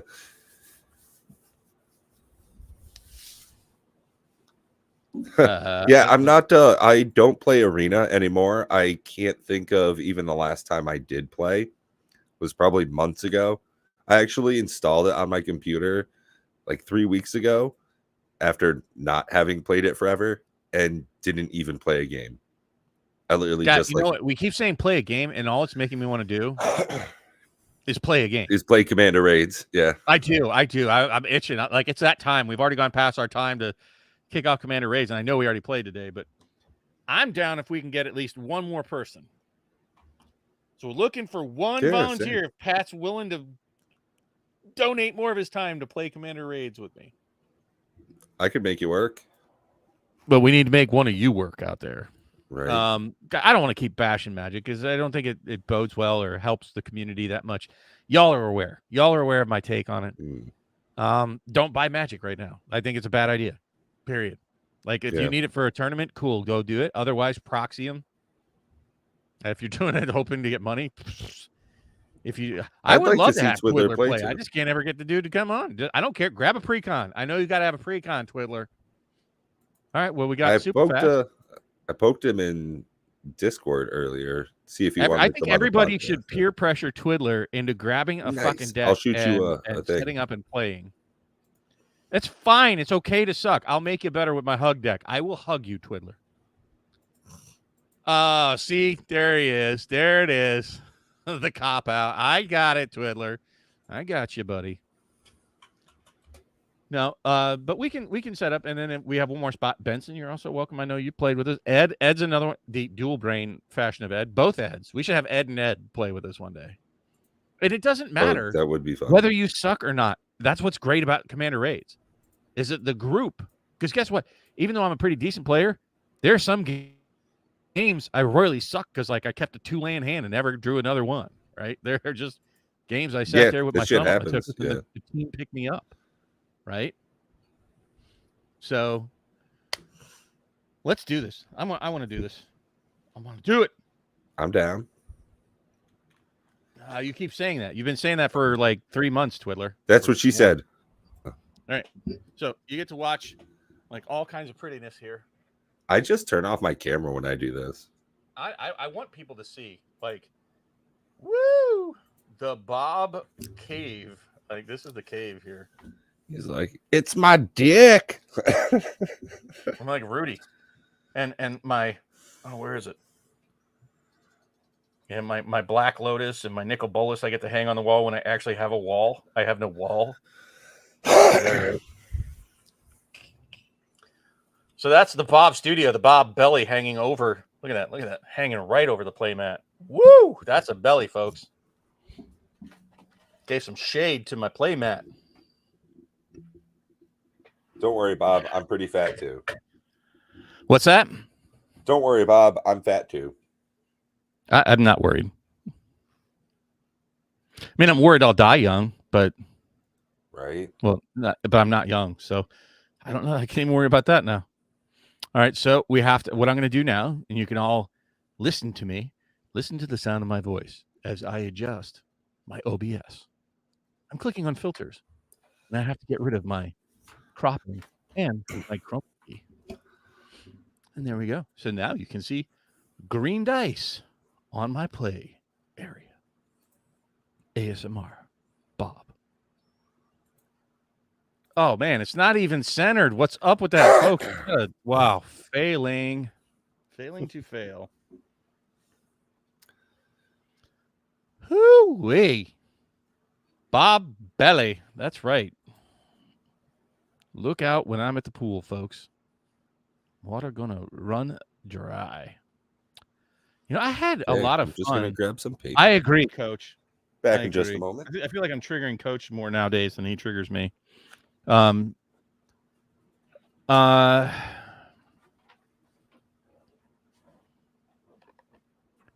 Yeah, I agree, Coach. I mean, that's 100%. So you can't count on that either. That's not a reliable way to make money, and it's not really a feel-good way to be involved with the hobby, anyways.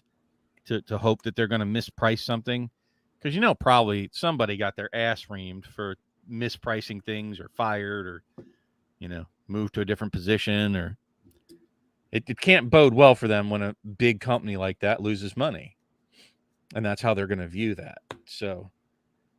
That's not a feel-good way to get a deal. I don't like getting a deal at the expense of others. Like being ahead of time and buying early and holding on to for discipline and having boxes years down the road, that's a pretty feel-good way to do it. Or with Magic 30, I think it's going to end up making a whole lot of money eventually, but I probably won't sell it. But I'll feel good if I hand off a valuable asset to my daughter. That doesn't make me feel bad. It wasn't a shady way to get it. It was just a difference of opinion. And hey, if I make money off it, well, that was my foresight and your unfortunate lack of foresight. So it's not taking advantage of people. I feel somewhat like taking advantage of people when you catch a mispriced item, whether it's at Walmart or Magic the Gathering on Amazon. I'll still do it because somebody's going to. If it's on Amazon, I don't feel bad whatsoever. I still do, because behind the scenes, somewhere down the road, somebody's going to take it in the pooper. It's just the way the cookie crumbles. Yeah, that's true, though. Okay. I think this is a keeper. I think I can do this. Where the fuck did that pen go? I was just dipping around. I don't know. Weird. Huh? Well, whatever. I got plenty more. I got a keeper. I can keep her. So there we go, folks. So here, super fast. Says he needs about 10 minutes. That was about 5 minutes ago. I saw. So here's the thoughts. So let me walk through my hand. So here we go. We'll do like a why would I keep this? How do I see it? What would make me keep this hand? And it's a way to fill 5 minutes. So I do have 2 lands, which is not normally great, but it is elves and it's pretty low to the ground. However, I have a 1 casting cost, a 2 casting cost, a 3 casting cost, and 2 4-casting costs. So I also have a mana rock. So turn 1, land Allosaurus Shepherd. Boom. Right? So that it'll power up Gaia's Cradle. As long as it doesn't die, I will have 2 mana on turn 2. It's actually, man, do I just keep this or do I walk through the hand? I want to just walk through the hand. But so turn 2, I'm going to expect to drop the Cradle and the Arcane Signet, right? Turn 3, hopefully the Signet doesn't die, nor does the Shepherd. And we drop the Elvish Rejuvenator, entering the battlefield, looking at the top 5 cards, and I can put a land card among them onto the battlefield tapped. So that is the line that I expect to play with this opening what he's hand. hoping While it's for not right optimal, there. not great. I think it's keepable. That's what makes me go, I can play this. I have actions I can take on each of my first 4 turns, hopefully. And the raid boss might have other thoughts about that. So if I put the Allosaurus Shepherd, like, what's the risk? Allosaurus Shepherd, turn 1. Well, he can't blow it up on turn 1, so that's actually safe. I'll do that turn. But then he could. What up, big guy? What's up? Do we have any other takers before we get started? Wow, looks like you just cleaned your dome. Yeah. Is that a clean, shorn dome there? Sorry. Super Yeah. fast. What? Fresh Is that a shave. cleanly shorn dome? Did you just recently shave the head? That Yeah. looks really shiny. Thank you. I like it. It's clean. It's clean cut. High speed, low drag. I have to go through OBS Studio. Forgot. Can you flip it? Because we can't flip it. On OBS Studio, I can. What? I have to do the virtual camera. Cool. You can flip it so on he'll OBS. be there in a minute. Yeah. Yeah. Let's see. Let's get out of this. I don't like this hand. Uh-oh. Well, there he goes. We had him for a second. Catch and release. That's what that's called right there. Yeah, right. It's not tortoise hunting season. We can't keep him. So I'm kind of Ooh, that's a worse hand. debating on whether or not I'm going to crack another box of Unfinity to hunt for more Spocks. The shorts seem to be doing fairly well. Plus, I really like the lands.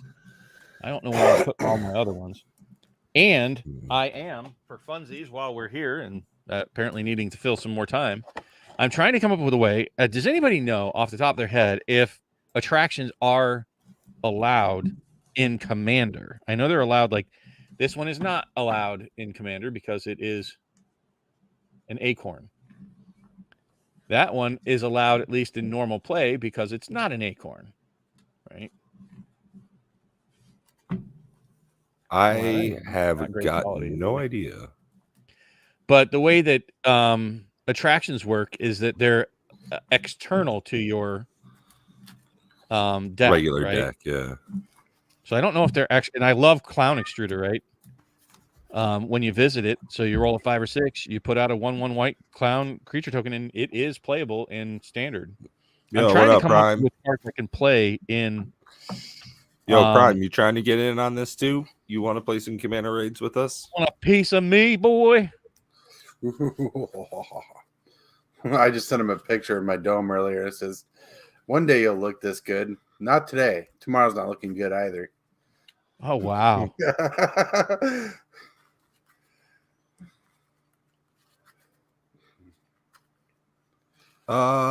Yeah, I got a good hand. I did have to scoop twice, so that means I have to put one on the bottom. So coat of arms. I'll see you later. I hope. Mm-hmm. So Wow, 6 that card land would be hand. Kind of stupid with like Vornclex out there. Whew. All right, up there. 1, 2, 3, 4, 5. I got a good Oh hand. wow! So that one you could totally. That's playable. So if they are, I can put that in my Golgari deck right there Oh wow. Ooh, I could probably keep this for crap. attractions. Yeah. Oh, snaps. I forgot. You guys. Uh-oh. What you forgetting? Forgot. Ooh, there's no life total on here. So Yeah. We're gonna have to keep all of our lives. Total. So yeah, I want to go through Unfinity and actually make. I don't know if I can make a full Commander deck out of Unfinity, Oh right. but I want to try to do it. I want to try to make a Commander Raids attraction deck. What do you guys think about that? Oh, Prime, are you playing or not? Let me know. Otherwise, Prime. we're gonna start in the next couple of minutes. Come get your ass kicked by the boss monster again. Why don't we play a quick hand while he's deciding? I'm down. I already sent him the link, so Okay. Oh, I guess we're gonna wait. Oh. He said yes. I Thank sent you the link. I sent you the link. We are gonna play baseline because I don't want to get our teeth munched in like we did earlier. It's almost like I'm better when I don't drink. Gee, what a fucking amazing revelation that is. That's yeah, but fun. Bob, I really like drinking. I really believe you. Yeah. It's you say that as if like I doubt you. Yeah, right.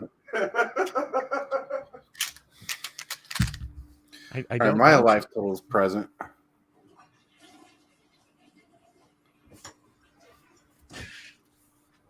Okay, if we're gonna have Prime, that's gonna be 100. That'll be so prime if we have prime. But Prime. we need to get a night where we get the Eds on though. Like it's fine. I'll even be willing. You know, Twiddler, if you're still twiddling out there, I mean, watching some porn, whatever. We can even back it down to easy mode, my friend, and I'll grab a pre-con. We'll do it that way. I don't know if Pat has any pre-cons. I don't. Damn it, Pat. What? Pre-con.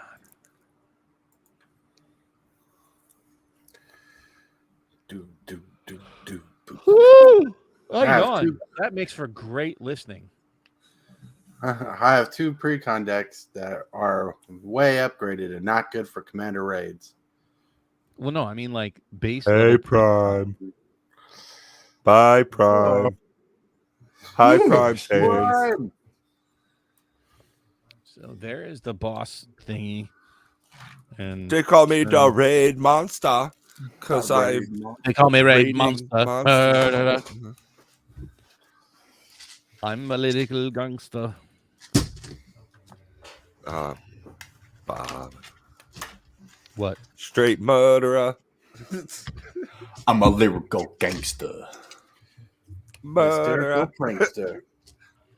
Murderer. Where is? Man. Early 90s. Yeah. Okay. Prime took a nap. Mm-hmm. It was glorious. That's why he wasn't like a 30-minute nap. It was probably worse than if I had taken watching no this. nap. Wish I had taken no nap. I think it made me more tired. No nap for you. I don't nap. I'm not a napper. I'm Rob Bass and I came to get down. I'm not internationally known, but I'm known. That's interesting. Maybe I should try that. Alcohol-free beer. Stupid. I mean, outrageous. I like the last part. He was a major alcoholic. Here's your sign. Well, it's not like I don't know I have a problem. I have literally video evidence. Like, that's one of the worst parts about doing this. It's like, it's no. That you have to go back and watch yourself. Yeah, exactly. Yeah. Not a good look. Not a proud moment. Nah, not super fucking loving that. And honestly, like, one of the signs of like an actual substance abuse problem is when it negatively impacts your life. So like when you want to do something and you can't because you drink. And it's like, I have boxes and packs and stuff I want to open, videos I want to record. And if I drink, I'm not going to fucking do that because it's just going to turn out terribly. So it's like my work just piles up. So it's like, yeah, that makes sense. Yeah. And same thing with like everything else. Then like a mountain of things you have to do. I'm ready to play. Yeah, I'm ready too. to try. 1, 2, okay, 3, 4, so 5, 6, 7. I know. Make sure Waiting on me. Draw for turn. Free game action. Ley line of anticipation. Yay! What the fuck is this? Yu-Gi-Oh? Shut the quiet. I set down a trap card. Yeah, right. I put a trap pot. I'm gonna crack it, and I'm gonna go out and get an island onto the battlefield tapped and pass turn. All right, I'm gonna draw a card. That's also a land. I'm gonna play a land. I'm gonna play an Allosaurus Shepherd, and I'm gonna pass the turn. All right, I'm gonna draw a card. How the fuck do I do this? to Gonna Tortoise. play a Thornwood Falls, gain Look one at life. yourself, Bing. Bob. Pass turn. Like I literally pointed straight down at my playmat because Tortoise is down to me. Durr. Island pass. Looks Island like your pass. goblin has a boogie. Okay. So turn that one for the means raid we monster are getting to the does end of round nothing. one. And likes it. So I'm going to go ahead, untap and draw for turn. Might as well at this point. I've got nothing I really want to play. So Rejuvenating Springs coming into play tapped, and I'll pass my turn.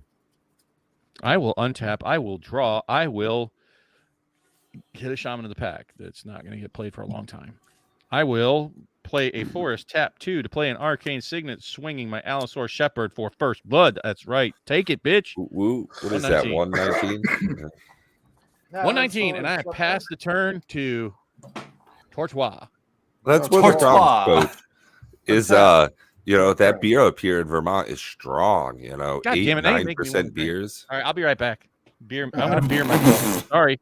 Cool. I'm gonna play an island, and I'm gonna pass go. So, no, you do not collect $200. Well, Forest, and that sucks. Who wants to roll first? I got it. I got Okay. one right here. It's the winner. 19. So 19 is each opponent exiles their graveyard and drains 1 life. Yeah, no graveyard.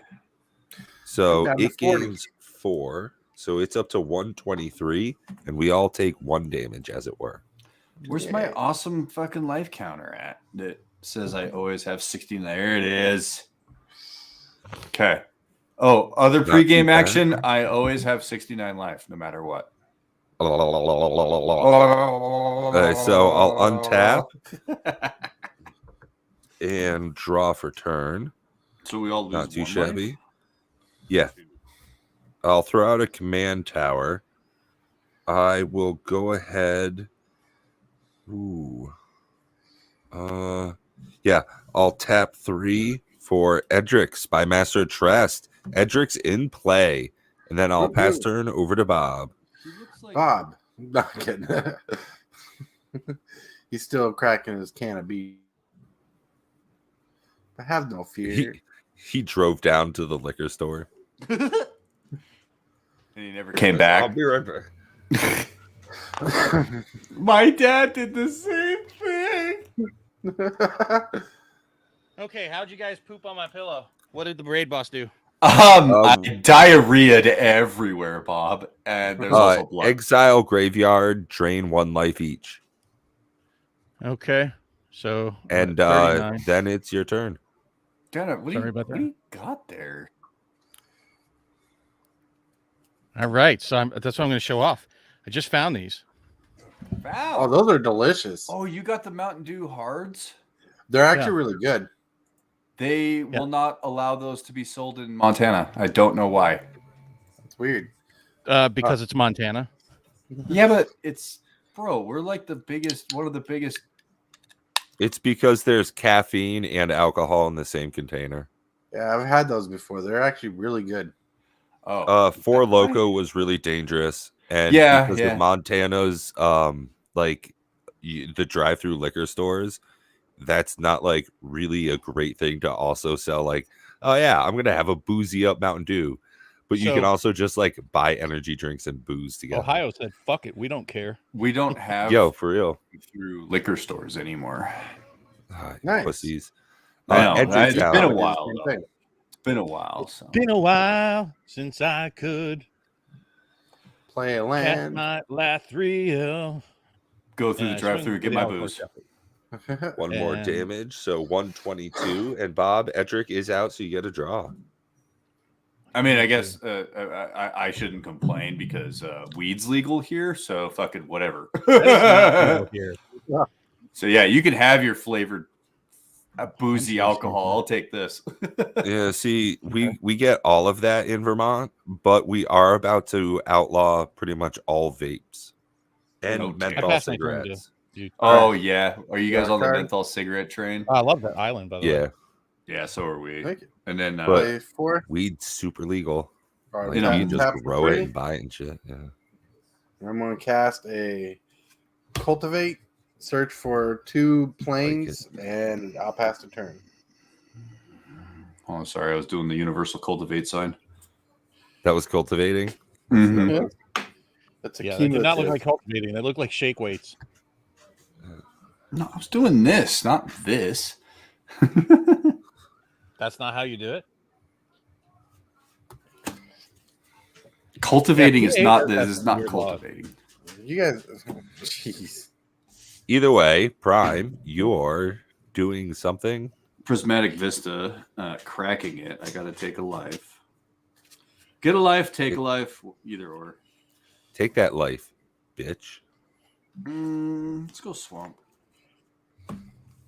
Oh, I should turn off my chroma key filter now. You should You should turn off your breathing. turn it off. It's hard. It's hard. I All right, I can't got to not shuffle. I got to shuffle. Then I'm gonna play Tesla. Hi, puppy. What you doing, girl? Where you going? Aspen, the star of the show.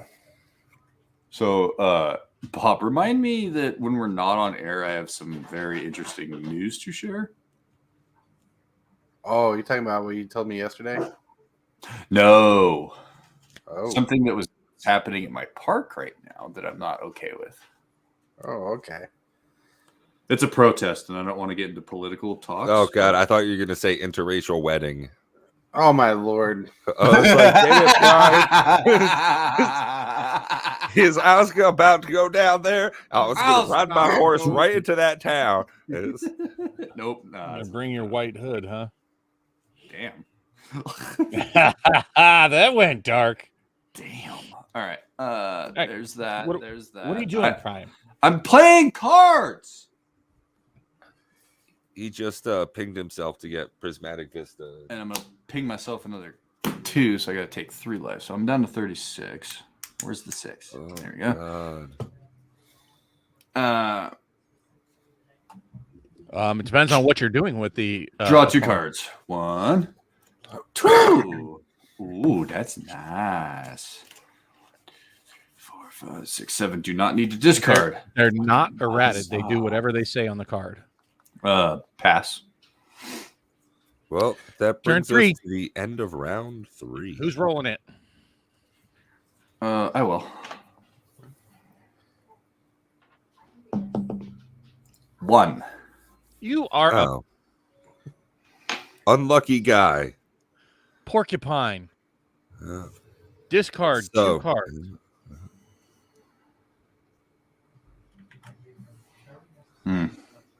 I'm gonna get rid of.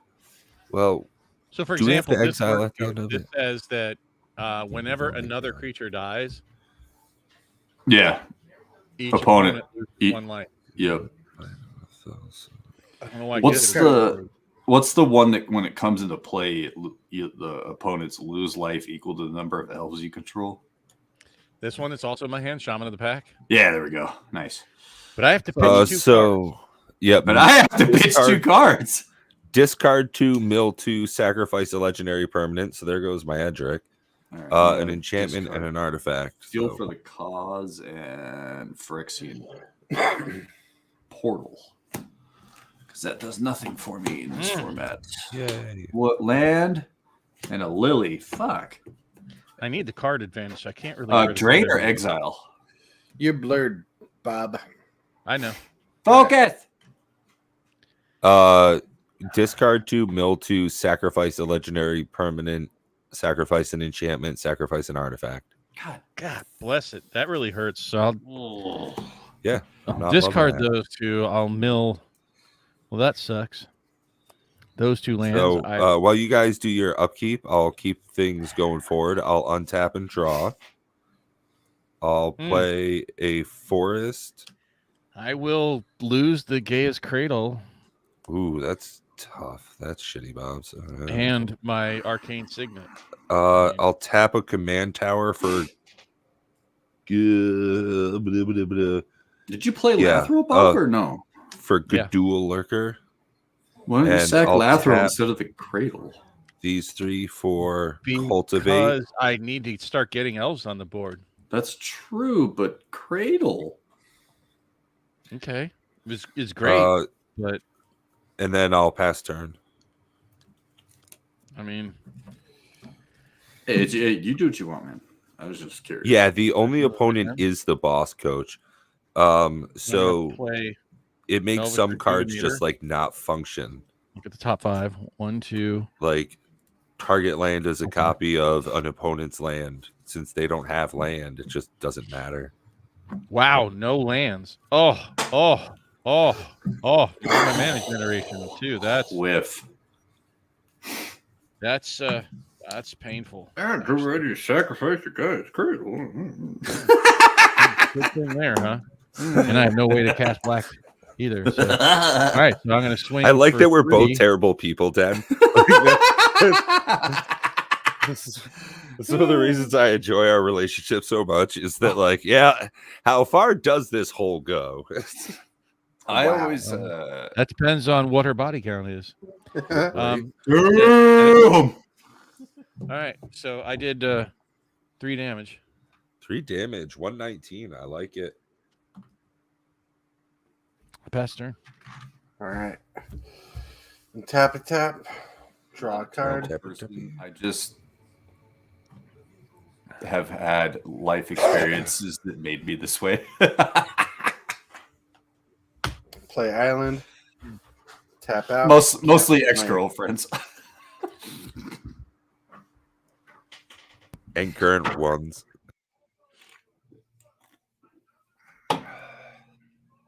My turn. Pass turn. Yep. All right, I drew a card. That's what you do. Play a command tower. Woo! Now I got my Woober or Wubbug going. Wubbug. Okay.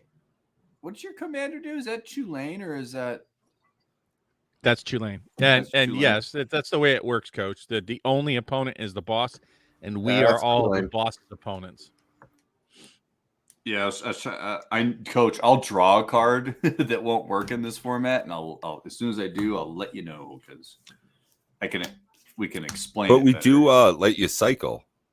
So if you pay 2, you can cycle any card in your hand. No, Doesn't- Ristic doesn't- Study works just fine. Yeah, Ristic Study is works. What's amazing. the other one that doesn't work? Smothering Tide doesn't work. Smothering right? Tide doesn't work at all. Right. And neither with But- land tax, obviously.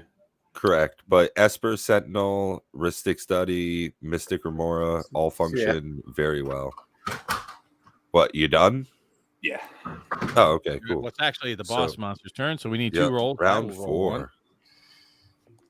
Round And 11. Tortoise, why don't you hit us up on 11? So 19. 11 is destroy Destroy enchantment with the highest CMC. Don't have Don't any. have 19? that. 19 is, god damn it, exile graveyard and drain 3 life That's each. unfortunate. There goes Gaia's Cradle. And we each drain 2 life, or 4 life. Is No.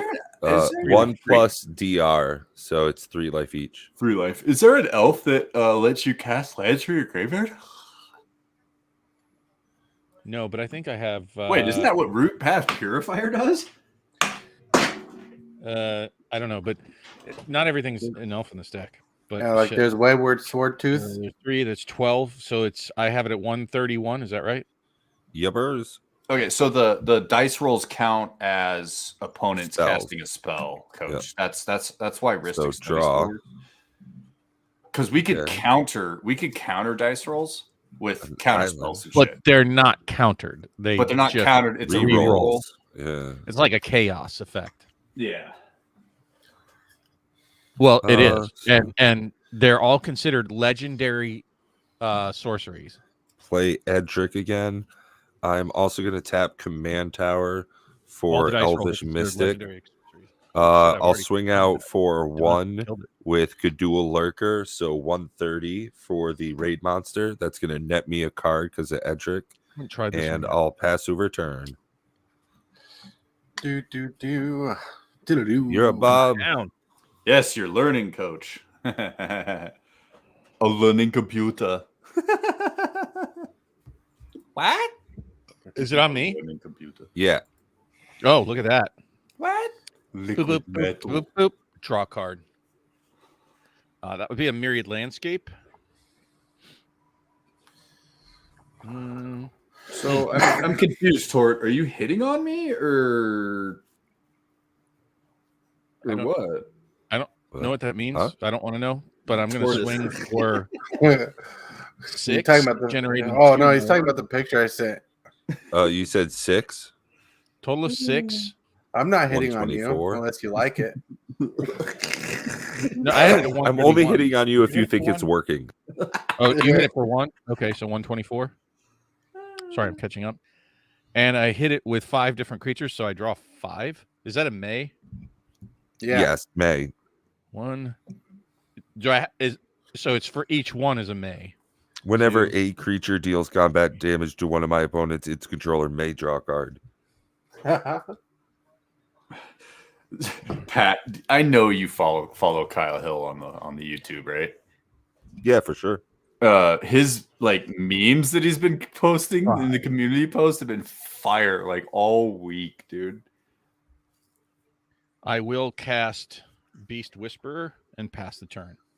I think my favorite one was like He's very entertaining. you can't hear a picture or whatever, and it's like false. And the picture below it's a fucking dodgeball. Draw a card. Getting somewhere, folks. Getting somewhere. Oh shit, yeah. These are coming together. Land for turn. Edric like hooks this deck up. It's definitely a big synergy. Well, and I have that, so Don't Pay be sorry 6. for all the questions, Coach. Cast Deadeye Navigator. Not Soul Bond. more than 4 Trigger can play that killing. but we have not played it with more than 4 yet. I've Um, actually played with and it's 5 people in person. It's 1 to X players, by the way. So you can play with yourself. Giggity. No, for real, it works great for gold fishing. Are you all done, Tortoise?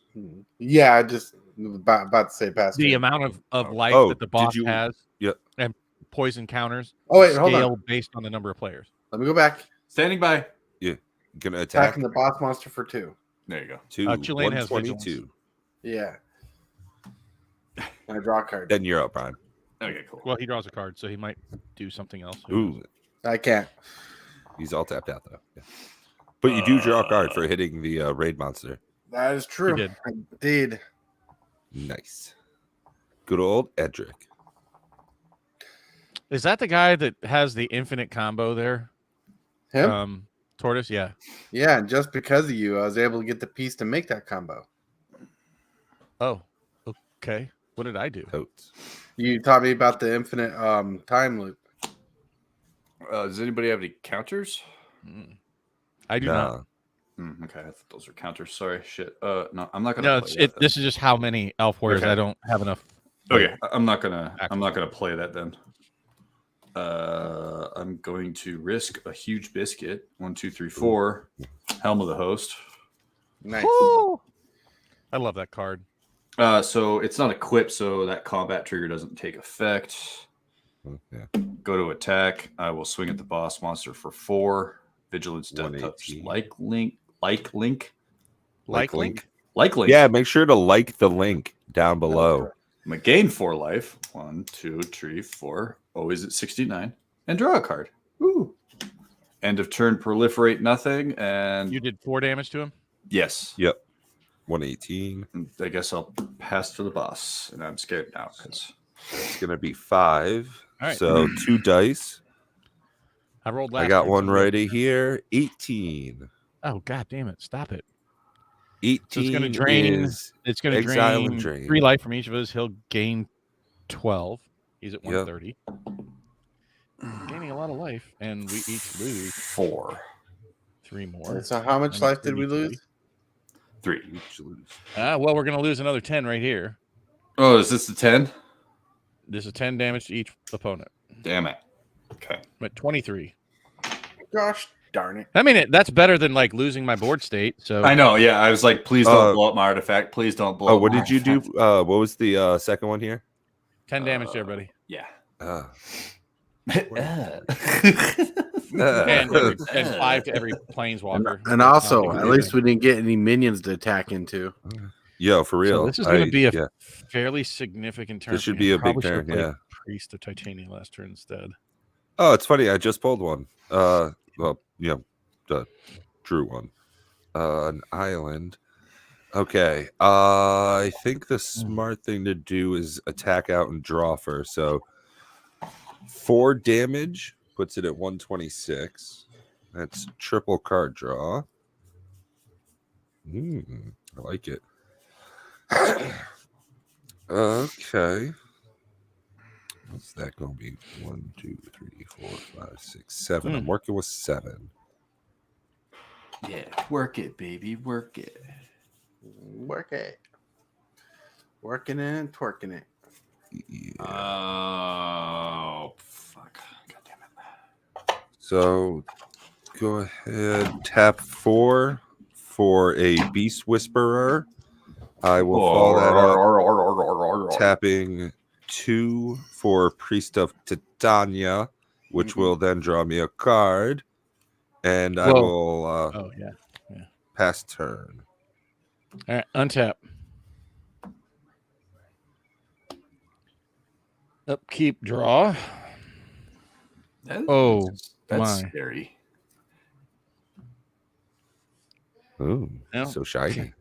Let's see if we can't do this. So we're just going to swing out right now.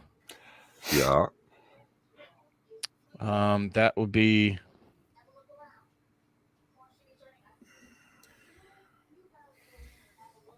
$10 damage. Nice. 116. I think, right? 4, 6, 7, 8, 10. Puts it down You to get a good bit of 118. guard draw. Question is, do I want to? Well, It's tell going to me. generate 2 more Elf Warriors. I hit with 8 creatures. Do I just draw them and pitch shit in the graveyard? Depends. Do you have cards you don't want in hand? No. Like Not lands really. I and like- stuff? Maybe, but I would probably draw like 5 cards. well, we'll start drawing. I plan to play 3 cards out of my hand. I'll draw at least 3. 1, 2. Oh, an Elvish Champion. 3. Draw 1 more. Yeah, I don't really care about the Return Upon the Tide. Well, it's also you drew a land that can replace a land. So, like, you can just pitch lands and kind of cycle through that way. I could actually afford to pitch 2 lands. Yeah. So, draw 2 more cards. Those I can pitch. I don't really need to Return Upon the Tide. I can draw 3 more. I have a total of 8 I can draw. 1, 3.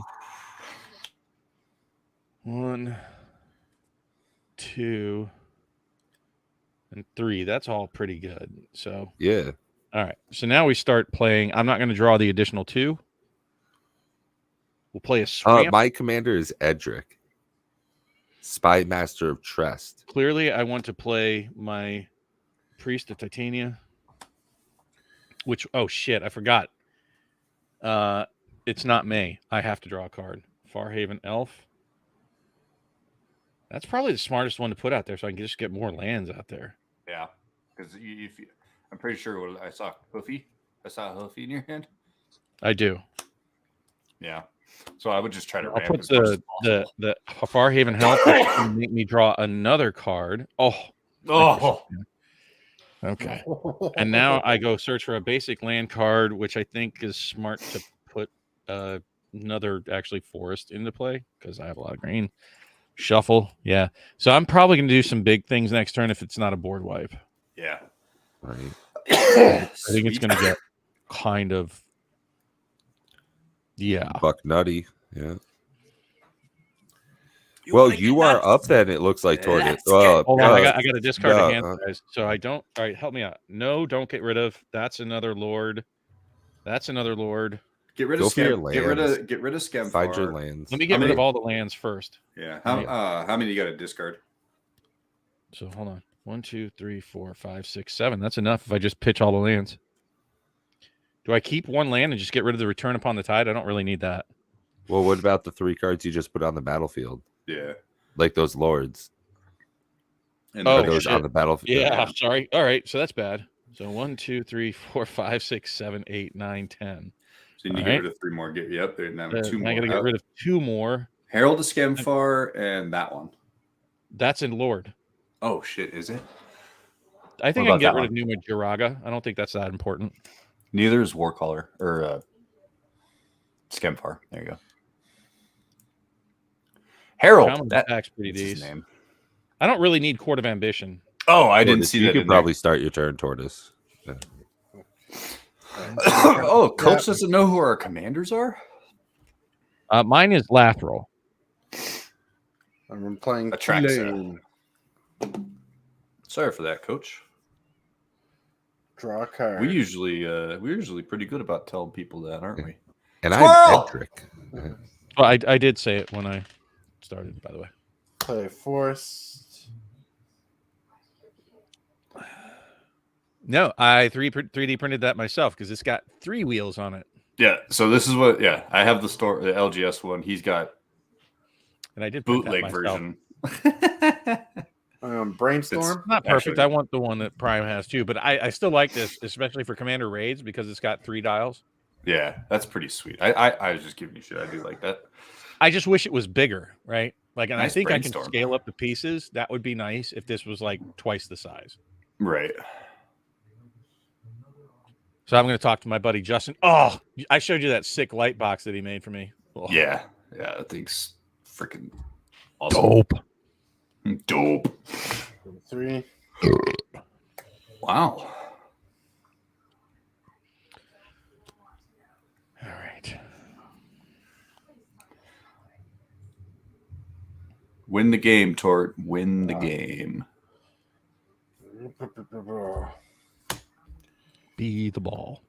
I'm pay 3 mana. I'm gonna cast Euro Titan's Nature's Wrath.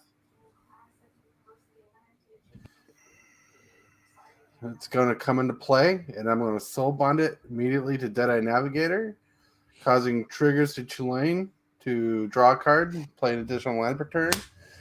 Then I get Euro's trigger to draw a card, gain 3 life, and may play a land this turn.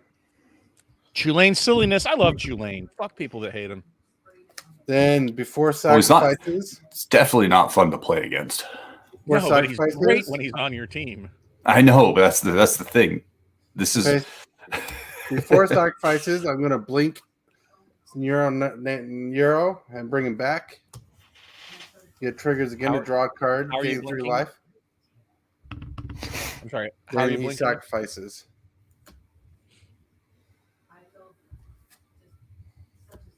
Then see how you I'm do going it. to go into combat. 1, 2, 3, 4, 5, 6.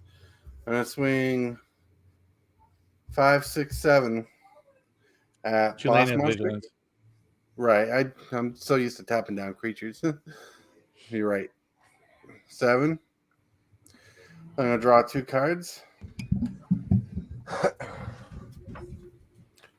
Dude, I'm really digging this elf thing. So, for those of you that want to get into Commander Raid, I'm going to tell you right now, Lathril is like right at the tippy top of the pre-con list for decks to like buy to get into, and it's so flexible, like just elf. That's all you got to say, right? That it's not just Man. elves, it's 2 color elves. Golgari, right? Yeah, It's so you Golgari get- it's So you get sick.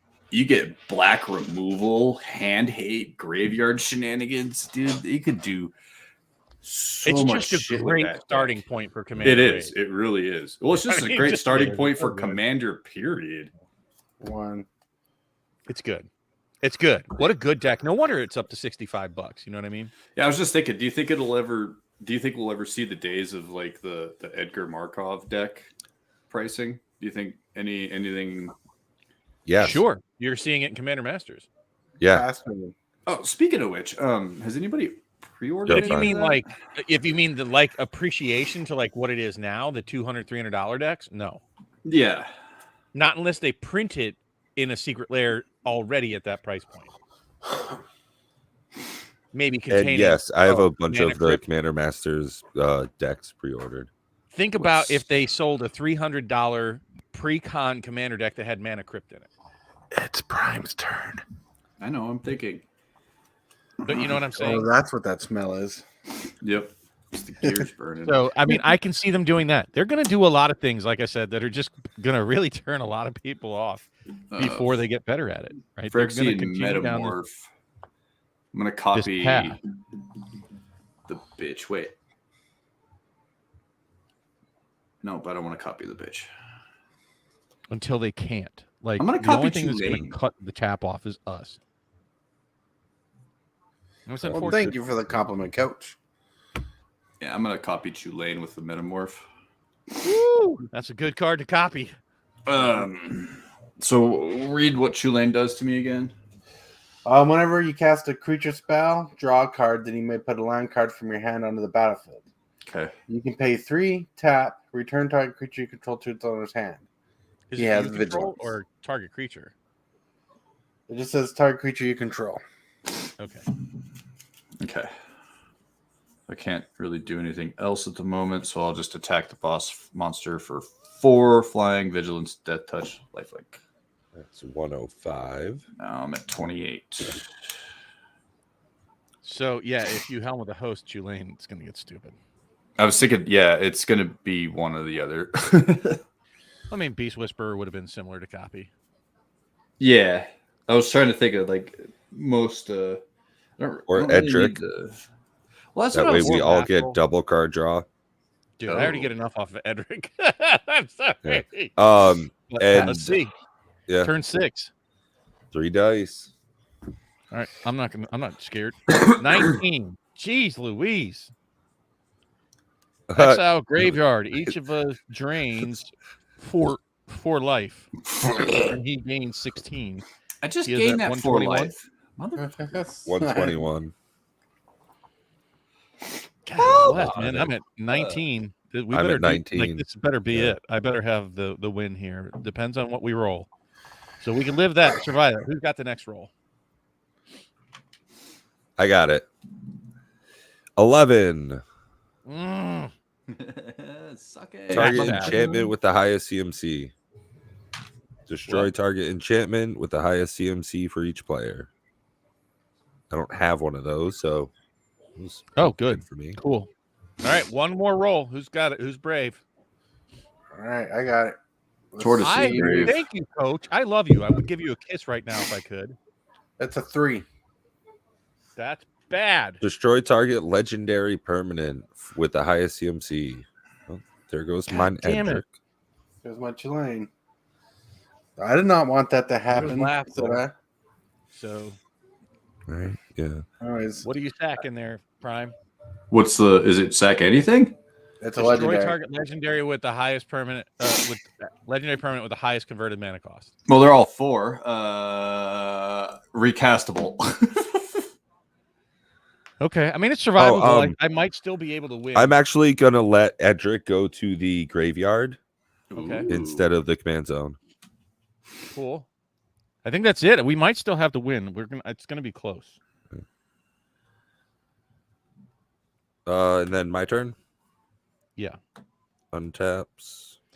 That's a proxy. I'm gonna have to buy that. Draw. I like the art on that one. What's that? Elvish champion. Invasion, correct? Yeah. I might even buy the On whale. What's the whale on that one? island. I need to get my hands I'll on a couple of Go those. ahead. So, I'll tap. 1 to play, 1 in foil. It really does remove the feel bad, Coach. That's like the biggest thing, and that's what I said. We wanted Tap to a give something- forest for reclaim to put Edric back on the top of my from my graveyard back on top of my library. Ooh, is that a sword? Yeah, this is the back of my proxies. Whoa. That's damn near as cool as the fucking actual box topper one that I have. Almost. I Probably will tap a blue and a green for Once Upon a Time. Look at the top 5 cards of my library. I can reveal a creature or land, put it into my hand. This is all just a little bit cheaper than having let him go to the command zone. Cool.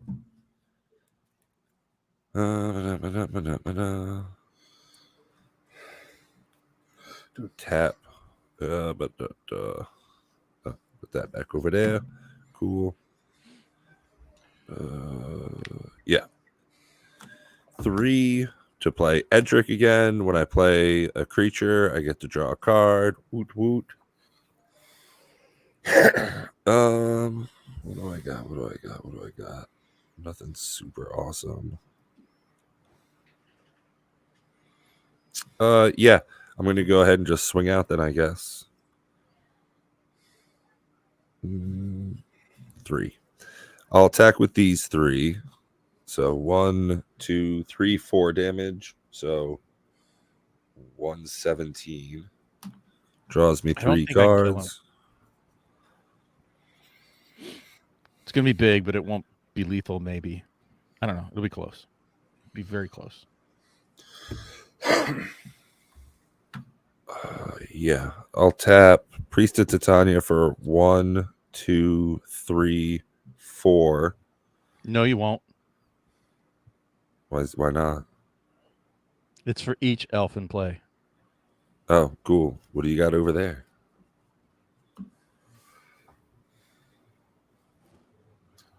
$11.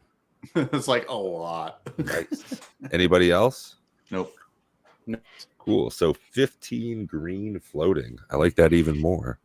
Is Chulane a human wizard? Is that what his creature type is? Okay. I'll play Elven War Master, Elvish War Master, Druid. pardon. Brings it down to 13. He's from Druidia. I'll play He's from Dryad Druidia. of the Elysian Grove. That's going to bring it down to 10. I'll put a Forest out.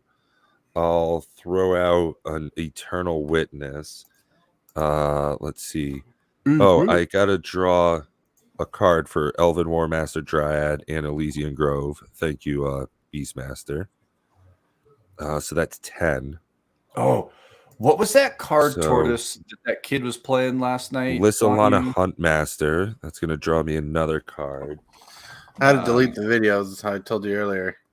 Got to create that. Talking about the sliver. Elf. No, it was the So 10. card that anytime anybody That's played a spell, 6. they had to draw 7 cards. Oh, that was something tied. It's from the original Mirrodin block. Forced Fruition. I'll play That's- Rex Sage for 3. So that leaves me 3 floating. That's going to draw me another card off of Beast Whisperer. Okay, so 3. Yeah, that works. I'll use 2 for Spellskite, draws me another card. And I'll use the last floating and these 3 for Elvish Promenade. I create a 1/1 green elf warrior token for each elf I control. I'll count that up and then I'll pass turn Jesus over to Christ. Bob. Yeah, Yeah. please Yeah. let me know how many elves you have because Yeah, I know. It's Yeah, gonna I be- got you.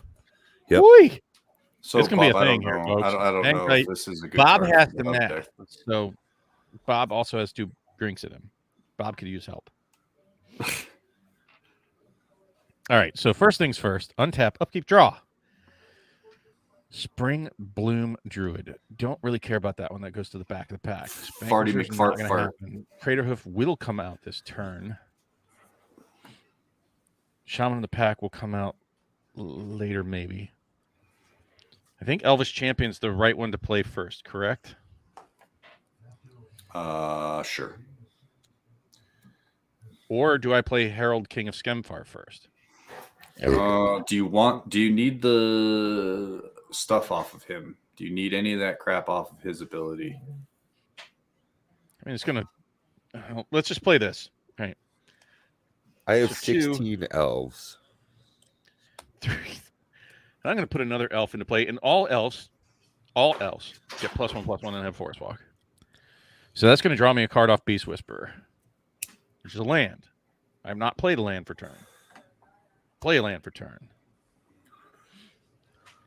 I feel like the right play is the Dwynn Guiltleaf Den next. It's another Lord. All right, and I have 4. It's either that or Herald. Right, one of these two is next. What do you guys think? Pop the Lord out there. I Oh, think But my this Lord is going to damage. be only green, right? So the only time I can get Skemfar is out now. I think that's the right move is Skemfar. Okay. All right. So Skemfar is going to come out. It's going to draw me. So I do I draw first or look at the top 5 first? You I'm gonna order draw those first. I'll Beast triggers. Whisperer. Oh, fuck me. Yeah, this is going to be game. What you get? Coat of Arms. Oh, Coat of Arms. Oh, I have Coat of yeah. Arms and Crater Hoof, and I can cast them both. Well, yeah. So it's game right 2, here. 3, 4, 5. Right? Is that right? 1, 2, 3, 4, 5. Fucking Coat of Arms alone is enough just to win. Yeah, I think so. So it's not going to matter. I'm not going to belabor this. I'll get the Reclamation Sage. Doesn't matter. Put that in my hand. So now, you said you have 15 elves? 17. 17 plus my 2, 4, 6, Oh, excuse me, 16. 16. 12, 13. I have 13 Yeah, on my Coach, side. it's You have wicked fun. 16. That's 29. Right? Yeah. 29 green. And I still have 1 green here. The first thing we're going to do is Coat of Arms. Next thing we're going to do is... So that's 5. What did I say? I had how many? 29. 29 floating. Does it really matter? I have game. No. Yeah, Yeah. no. So at this point, every elf gets plus 29, 29, and Bob attacks with more Hold on. than Then 5 I also drop elves. Crater. Well, hold on. I'll put out Guilt Leaf, giving everything +1/+1.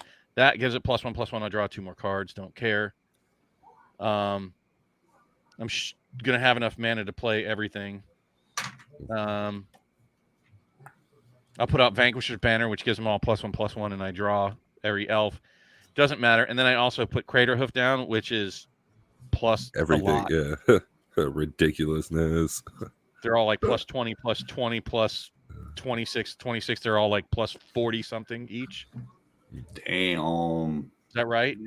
And then I'll, for good measure, I'll turn their base toughness into 5/5 and become Right. dinosaurs as well, in addition to their other types.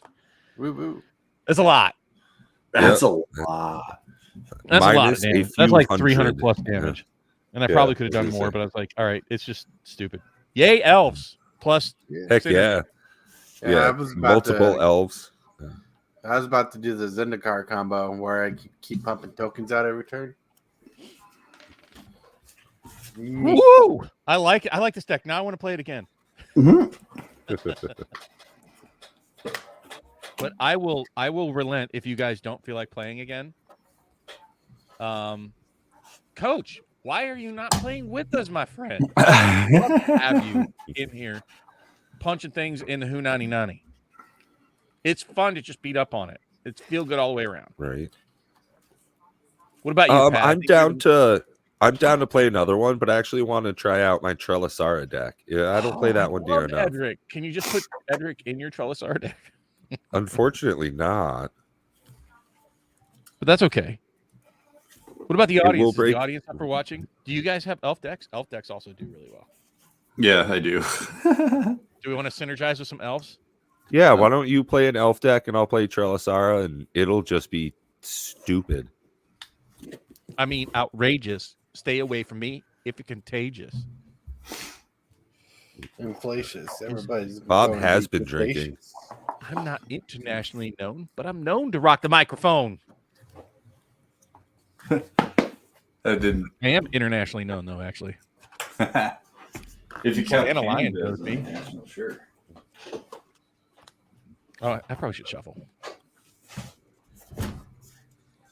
Yeah, I have a number of. Oh, pictures I of mean, me in that other would be- countries. That would be interesting, Coach, but I think it gets too nuanced, and we wanted to keep it simple. I got Oh, an you're Edric in gonna the deck. Yay. Look at you, Tortoise, starting to get some hugness in your deck. Yeah.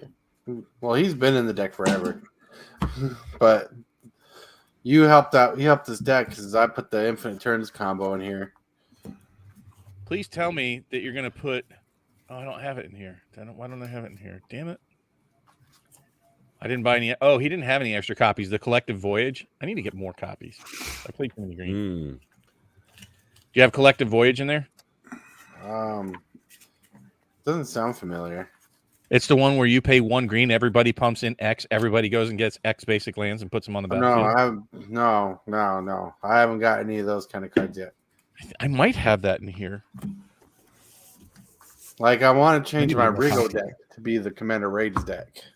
Because it has the most space. Because I have a lot of counter spells in there, like 14 of them. And I want to start taking out the counter spells and replacing them with good Commander Raid cards. A well-timed Commander lands? Raids, a well-timed counterspell can be the difference in a game. Dude, Right. 6 lands. Do I keep a 6-land hand? No. Ugh. What happens if you draw 3 lands? Then you have Yeah, 9 that's a now. good point. Yeah. I have all Then the you're doing fucking nothing mana. for 4 turns. Yeah. That doesn't usually go well. Oh, damn. Why? Thanks a lot, Pat. You cursed me. God. He has no land. No. No, I have 4 lands plus a Growing Rights of Itlimoc.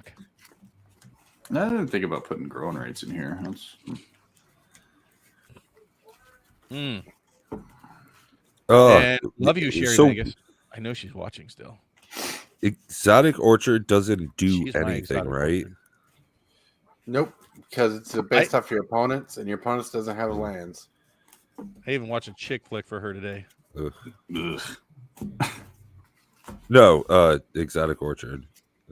I only have 2 lands now. Yeah, I can't keep this hand. So down to 6.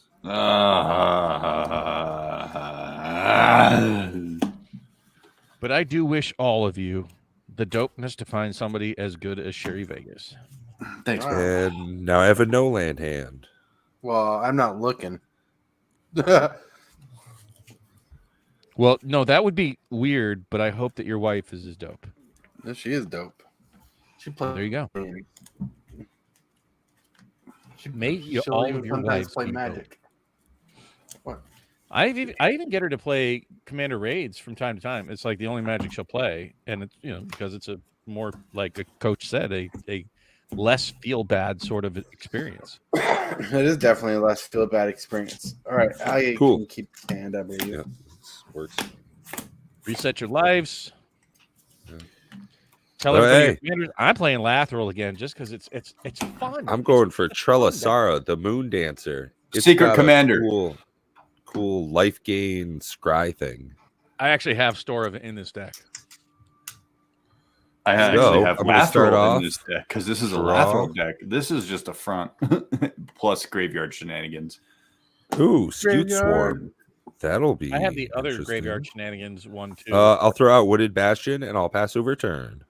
2 green and 2 black. I don't remember who she is. Oh, The not elf one,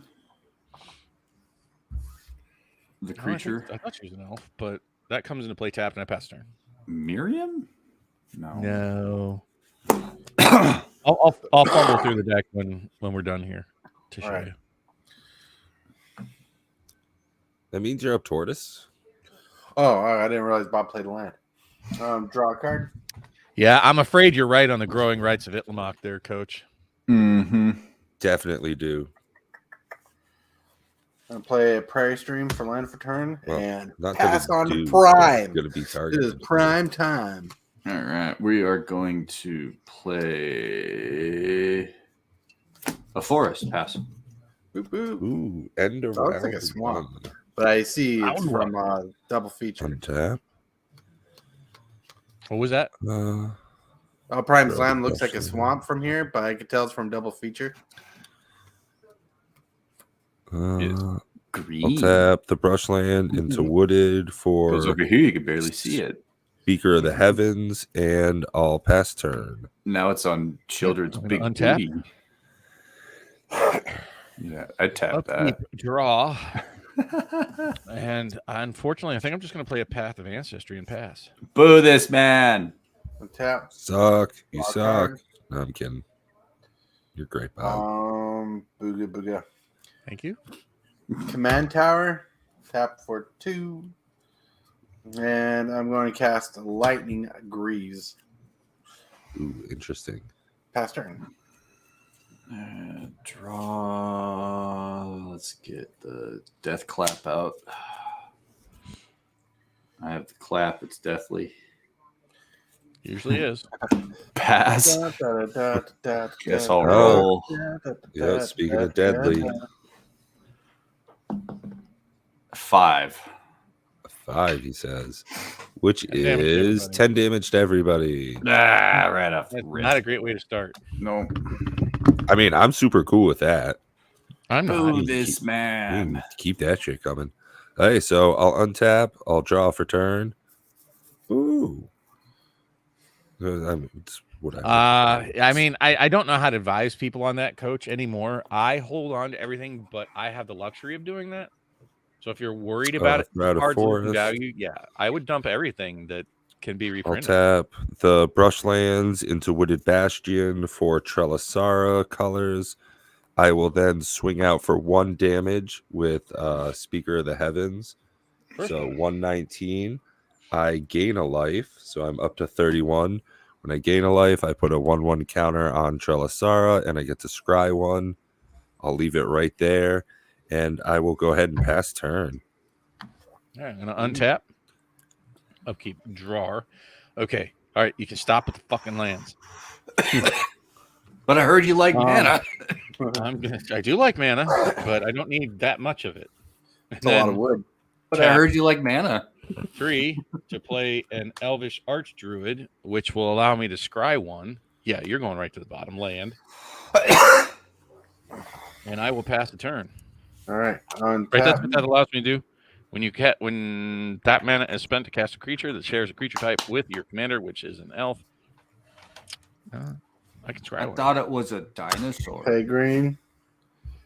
Tap 3. Cast Euro Titan's Nature's Wrath. It comes into play. I gain 3 life. I draw a card, and then I may pay a land from my hand into play battlefield. Getting Spra's headquarters. Sacking him and passing the turn. All right. It's prime time now. Woodland You Cemetery. picked the prime time to leave me loose, wheel. All right. How do I want to do this? Let's see. You know what's cool? Out of all of us, Prime has a magic card named after him. I have a magic card named after me.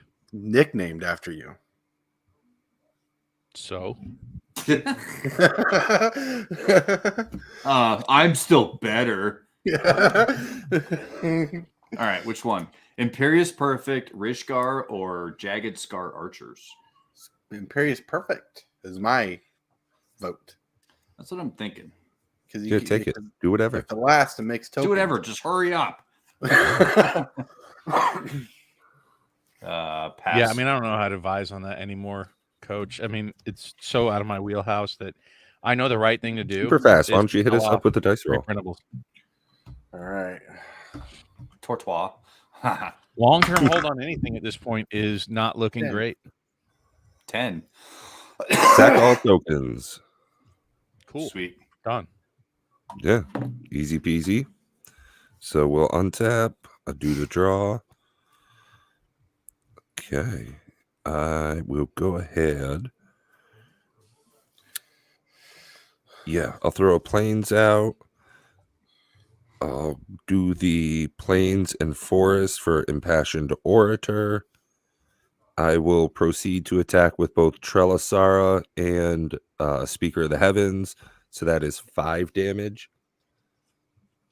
And that's going to bump Trelasara up 1. I will gain a life. Thank you, Speaker of the Heavens, for doing that. Scry 1. I'll leave it there and pass turn.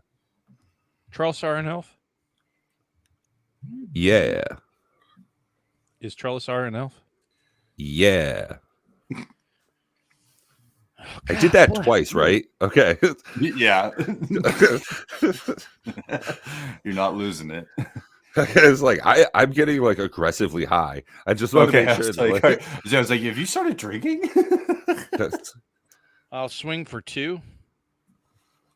And I will scry one for. Oh, I'm keeping that shit on top. Ooh. yeah, I hit a soul ring. I'm pleased with that. Pass turn. Soul rings are nice enough. Wait, what happened? I passed You're my up. turn. Oh, you glitched your audio glitched out, so I didn't hear you. All right, No, untap. that's just the way I speak. Untap. Draw a card. Play a land.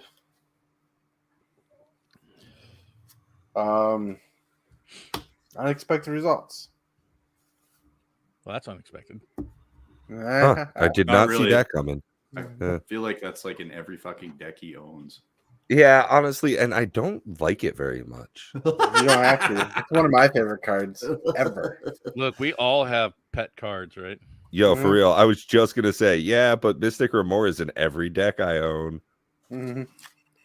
It's not I in like this deck. unexpected results. It could be a big bomby card. It could be a simple land, or it could be something stupid. You never know. I get you. I it's feel the that. kind of gambling I'm into. Yeah. Also, Magic the Gathering. It's a Tameo Field Researcher. So I cast it.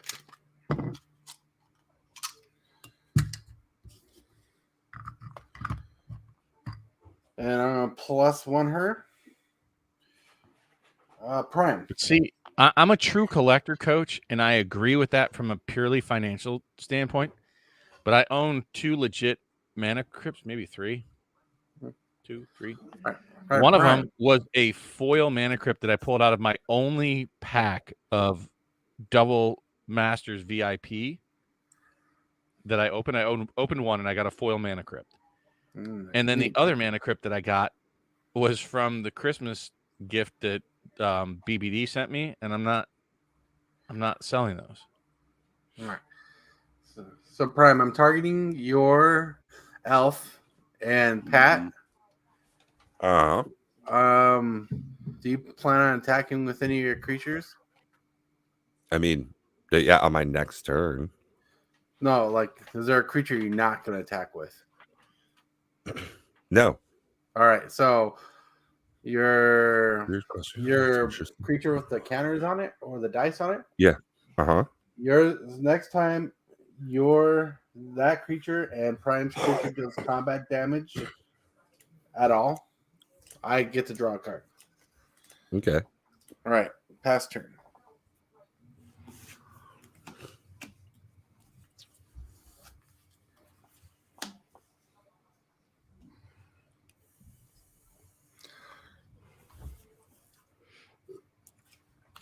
Beast Whisper. Beast Whisperer. Wing at He's the a real boss peddler. for 2. 110 by my count. That draws a card. And pass. That's what I have as well. Nice. That's going to bring us to round 4 close. We need 2 dice rolls. 8 until next turn. Draw 1, play 1. That kind of sucks. 15. Destroy target artifact for each player with the highest converted mana cost. I got none. I have no I mana. got none. No, I'm just Man, No. I'm the only one losing out here. Okay. not the Untap. lightning greaves. Not the Draw. landing graves. That is words. Words. Have another drink, Ray. I'll play Temple Garden. I'll let it come into play tapped. It works just fine. I am going to tap 4 and play Cupboarded and mutate it onto Trellisara. Ba-da-ba-da. When it Over or mutates, under? the under one, right? That makes it a 3/5 base. Yes. And I will go ahead and create 2 1/1 lifelink creatures Yeah, there we go. 2. Hey, look, 2 creatures came into the battlefield under my control. Trelisara. So I'll gain 2 life because of Impassioned Order. So 34. Trelisara ticks up 2, and I scry 1 2 times. Bottom. Coach, if you're interested in getting rid of that mana bottom. crypt, let me know. And at this point, I will go ahead and swing out for 2, 7, 8 damage. So 102. And I gain a life, so 35. This ticks up 1 more, and I get to scry 1 more time. Yeah, leave that right there. And I will pass over turn. Passover, got it. Untap, upkeep. Oh, this draw. has lifelink. Yeah, so I got to gain a bunch of life too. And I scry 1 more time, and then I'll pass turn. Sorry. That was 7. So I I think I need to be smarter. Do it your way. 22. Yeah, I'm gonna do it this way. F it. That takes itself 1, up. 2, and 3 to play Elvish Champion. I scry 1. Oh, I swing away. For 3, 7, creating 4 of warrior tokens. 7 damage brings it down to 95 total. And I pass the turn. All right. And tappy tap. Draw a card. Play a land. Ooh, well, I'm a big fan of those lands. Yeah, I love playing those. I try and do it like every turn if I can. All right. Yeah, lands are good. Hmm. Overprinted though. Oh God, they're in like and overplayed. I swear I see them in every deck. I put lands in all my decks. Yeah, it's kind of an old school thing. People have been carrying it forward for a long time, but I'm trying to stray away from it. I say that, but like half of the cards on my table are lands right now. Fucking hypocrite I am. You're a liar. You're a liar. Oh, Tortoise, did you draw a card when my Trelisara did damage because of whatever Yes, your planes? I Okay, did. cool. Yes, I did. I got some bad options in my hand. By the way, Prime, you realize that you also get +1/+1 from my champion. Nice. Nice. You're I'm welcome. gonna plus. I didn't say thank you. You did not. I'm gonna plus You didn't say I love you. Tamiel again. Choosing the same 2 creatures I did last turn to do the same thing. Okay. Then I'm going to cast Chulane. Lane. Chulane. The Chulane. art on him seriously reminds me of the dude from The Princess Bride. Like if he's a little bit older. To All right. blaze. Mm-hmm. To blaze. All right. To drop. It's your turn, Prime. 406 games. He's only mostly dead. Only mostly. Mostly. Swamp.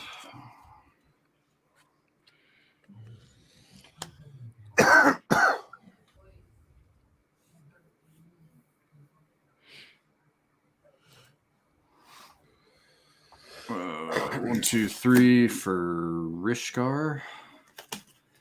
When Rishkar enters the battlefield, put a +1/+1 counter on each of up to 2 target creatures. You get a counter. Is it any 2 target creatures or you own? Just says target creatures.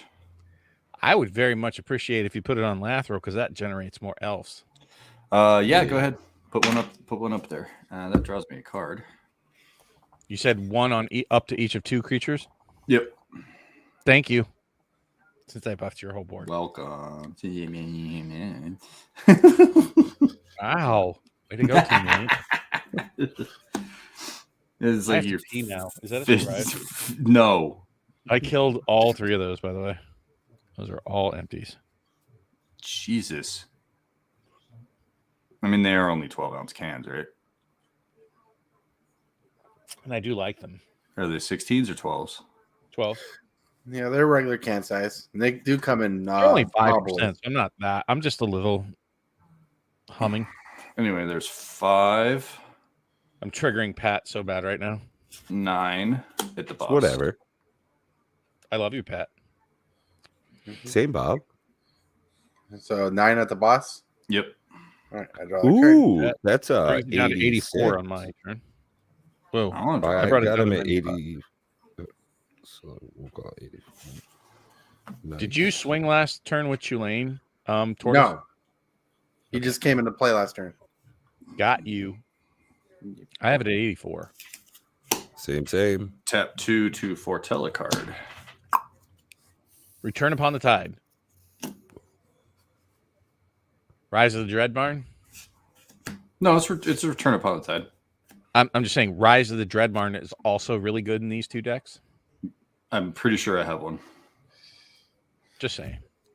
Board I don't wipe, remember. especially Well- with lots of creatures, and you get Yep. not bad. Prime. If that's the end of your turn, we need It dice is. rolling. Yeah. That's I'll- round 5.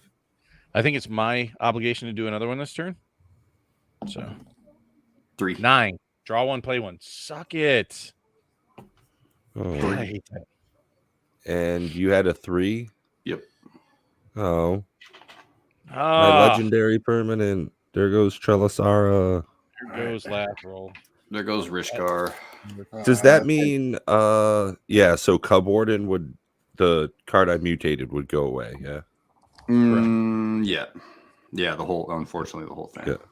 That's whatever. I can't remember how. That's not we optimal. Get to keep the. It's Base not the best thing in the creature. world. Okay, so that means it's my turn. Untap. Draw that card. I already know what it is. Draw 1, play 1, right? Yep. Draw 1, play 1. Okay. So I'll tap 4 to play Trelasar again. Ta-da! When that comes in, I get to put a 1/1 counter on it. I gain a life. Is I that put a the 1/1 counter on it. fucking uncommon bitch drive from one. AFR? Yeah, Yeah. it's so good. Yeah, it's super broken. It Yeah, is like super it's- broken. It's super broken. One of the reasons I you- quit playing Arena when AFR came out. I was like, dude, no. Yeah, that's where I saw it, and I was like, "Oh, this is super dumb. I'll love The only to play problem is this." she does slow the game down a lot. Yeah, I get that. I will proceed to attack for 3, 4, 5. So that puts it at 79. This is 3 lifelink. So I'll pass my turn as I do my shit. Okay. So I gain 3, so 46, and I gain 3 of these up to 4. I get to draw 1. Oh, Destroy yeah, I forgot one, about that. return I think this is a good sword. time to do that. So I'm going to pay 5 to play Coat of Arms. Where it is. How many else are on the battlefield? I got 2. I'm at 1. And I have 7. So So each of them that's gets plus 10, 10. plus 10. Plus they get plus. Mine get plus 2 more. So each of them gets plus 12, plus 12. This might be game. This will be enough. It'll be lethal by the time it gets around to Prime. So do we care to play it out? Yeah. Okay. I want to Mine, play get a card. mine get plus 12, plus 12. So And I'll swing out with 6 of them. So that's 72. What's their base damage? Plus their bases are going to be 5 more. So that's 77. It's at 2 life now. cool. So it's not going to get to you, Prime. Fine. Oh, is Tulane Pass not turn. on the battlefield? Kill it, Tor. Oh, Kill it. Oh no, Lightning we'll it's not get bolt. a battlefield. Lightning bolt, You lightning can't. bolt, lightning bolt, lightning bolt. What life is boss monster at? 2. 2. Oh, okay. I can kill it this turn. Um, Do it. Do it. There you go. 3, 4, 5, way to 6. go, coat of arms. So I'm just gonna say this for you folks out there for Commander raids. If you don't have one, go get it. Or Sun possibly- Titan, bring back Lightning Greaves, equip, attack for win. Nice. Boom. There you go. Love Way it. to go, Prime. Prime gets the killing blow. That was No, close. that was Tortoise. Tortoise. I wish I was a transformer. No, you don't. So there we go. We go out on a high note. We won one. Yay. Heck yeah. Nice. Coat of really arms. is what I'm 1, looking 2. Coat of arms, so good. Tonight's been a night of especially in this wins. format. for. I don't know how much a foil that's worth. Well, you want to go get the OG, don't you? I mean, isn't that the one you really want? Yeah, OG foil. There's no OG foil. Don't Exodus worry, just wait for the bullshit. next set and they'll retro frame it. Exodus did not have foils. They didn't come along till Urza's Legacy. Oh, I'm gonna punch myself in the face. However, there is a 7th edition foil. There might, I think, also be a 10th edition foil. Isn't there a 10th edition one? 7th, 9th, 10th. Right Core now, black 28th. foils. No, this fucking this 7th edition's spicy. Well, hey, That's guys, I probably think that's going to better be it than for 7th me. edition foil. All right, folks. So there you have it. That is a again, Coach. It's a whole different way to look at Magic, to play this. This is what we are talking about. Hopefully, people can experience it. Magic's in a dark place, but yeah, it might also be in front of the vault. Wow, Johnny, I wasn't sure you were still watching, but yes, I agree. I think it might also be in the vault artifacts or whatever it's called.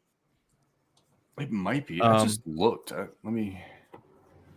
Yeah, that was actually a lot of fun this time. The earlier today on Prime's channel, boy, you don't want to watch that. That was a lot of getting punched in the wee wee. That was bad. It was hurtful. But I'm it on was still Card not Kingdom. It faulty. doesn't give me that option, but that's okay. Singles. Oh, I forgot cards. That sucks. So, It's at in any rate, mind- thank you all that played here, Prime and Superfast and Patrick.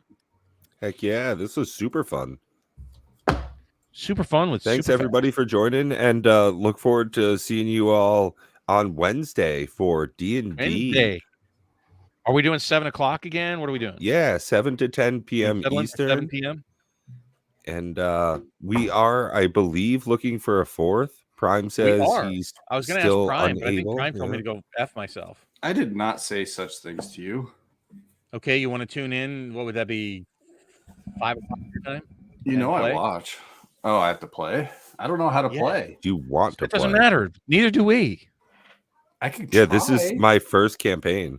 You just But understand a computer- campaign lasts for probably a couple of months at least for this campaign. That's fine. Can you commit on Wednesdays at that time frame? Yeah.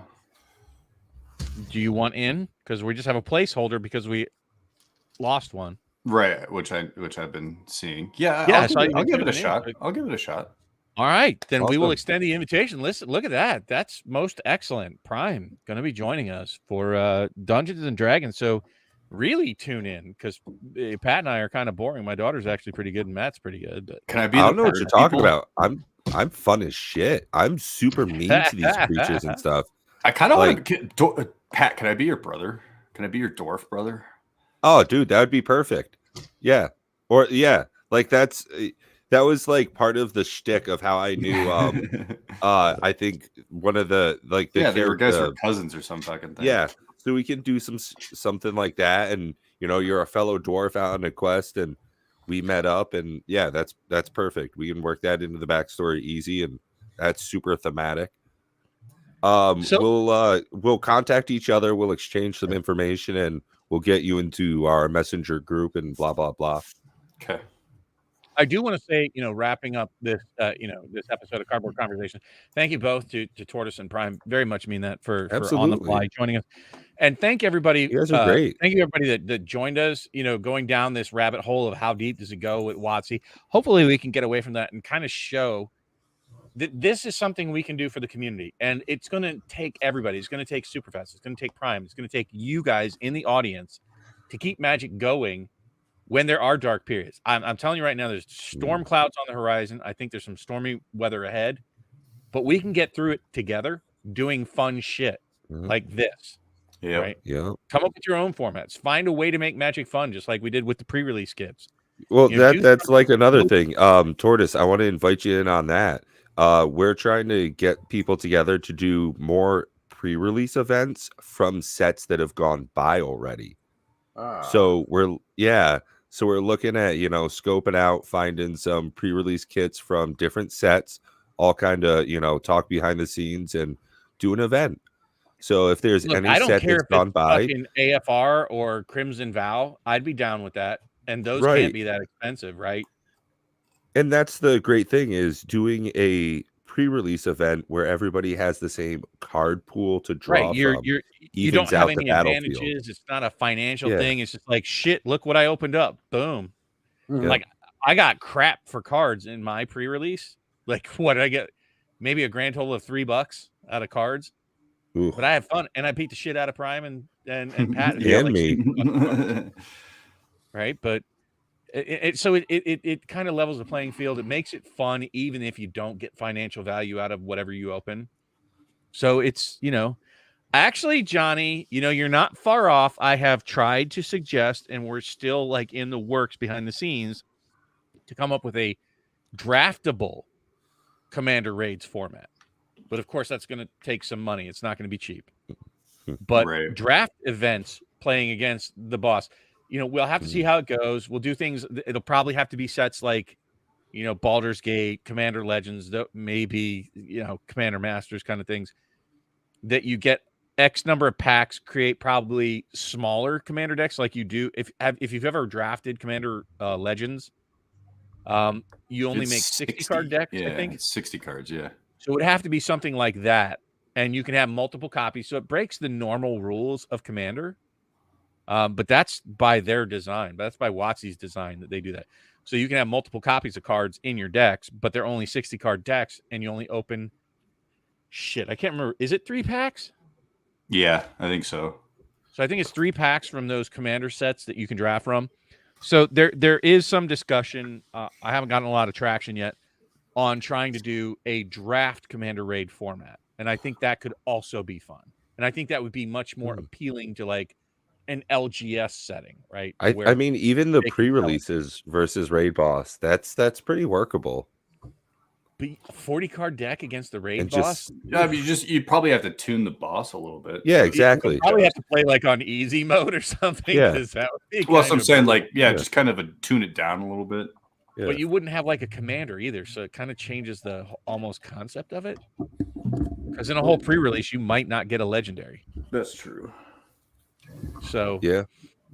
and that's why I was saying, like, picking from. Anyways, but it's a great idea, Johnny, and hopefully you'll join Like the it. Discord. Pat linked it before. Pat, if you want to link it again.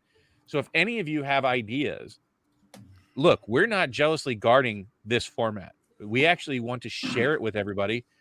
Yeah. Home rule I've the handed shit out it. over Make 10 your format. copies of the Share it with rules, us if like it works. physical. Yeah. This is a community effort. This really is meant to be for everybody that plays Magic. Make it what you want out of it. Look, Coach. I was actually thinking, Again, I don't know how else to say it. Really, we want Jumpstart. people to take the format and run with it. imagine Jumpstart. just like Jumpstart would five- be an easy one. just 5 jumpstart packs. Make a 100-card deck that way. It's just And those would be cheap fucking enough. loony. That would be crazy. Or dude, you could even do it with like chaos. Do style. all jump starts have, like, are you guaranteed to get a legendary? I don't think so. Yeah. I don't think so either. But I mean, OG we could can errata do it some with shit, Commander you know? Legends. Yeah. Commander Anyways, like I Legends said, would be we're fun. looking into it to kind of incorporate that whole Mm. excitement of draft formats. Right, exactly. Into the Commander Raids format. Hmm. So yeah, I mean, but it hasn't been fleshed out, to be honest. But that's what I say. We want more people into Discord to have more conversations, generate this kind of buzz, develop a format. Like if there's something that is more popular than our standard 3, easy, baseline, and hard mode, we'd love that. We'd actually love that. You know, we want this to be a format everybody plays and has fun with. So bring your ideas. Come talk to us in Discord. And also take care of yourselves because we're out of here for this We're week. out. Peace, everybody. Thanks, everybody, for joining. Bye.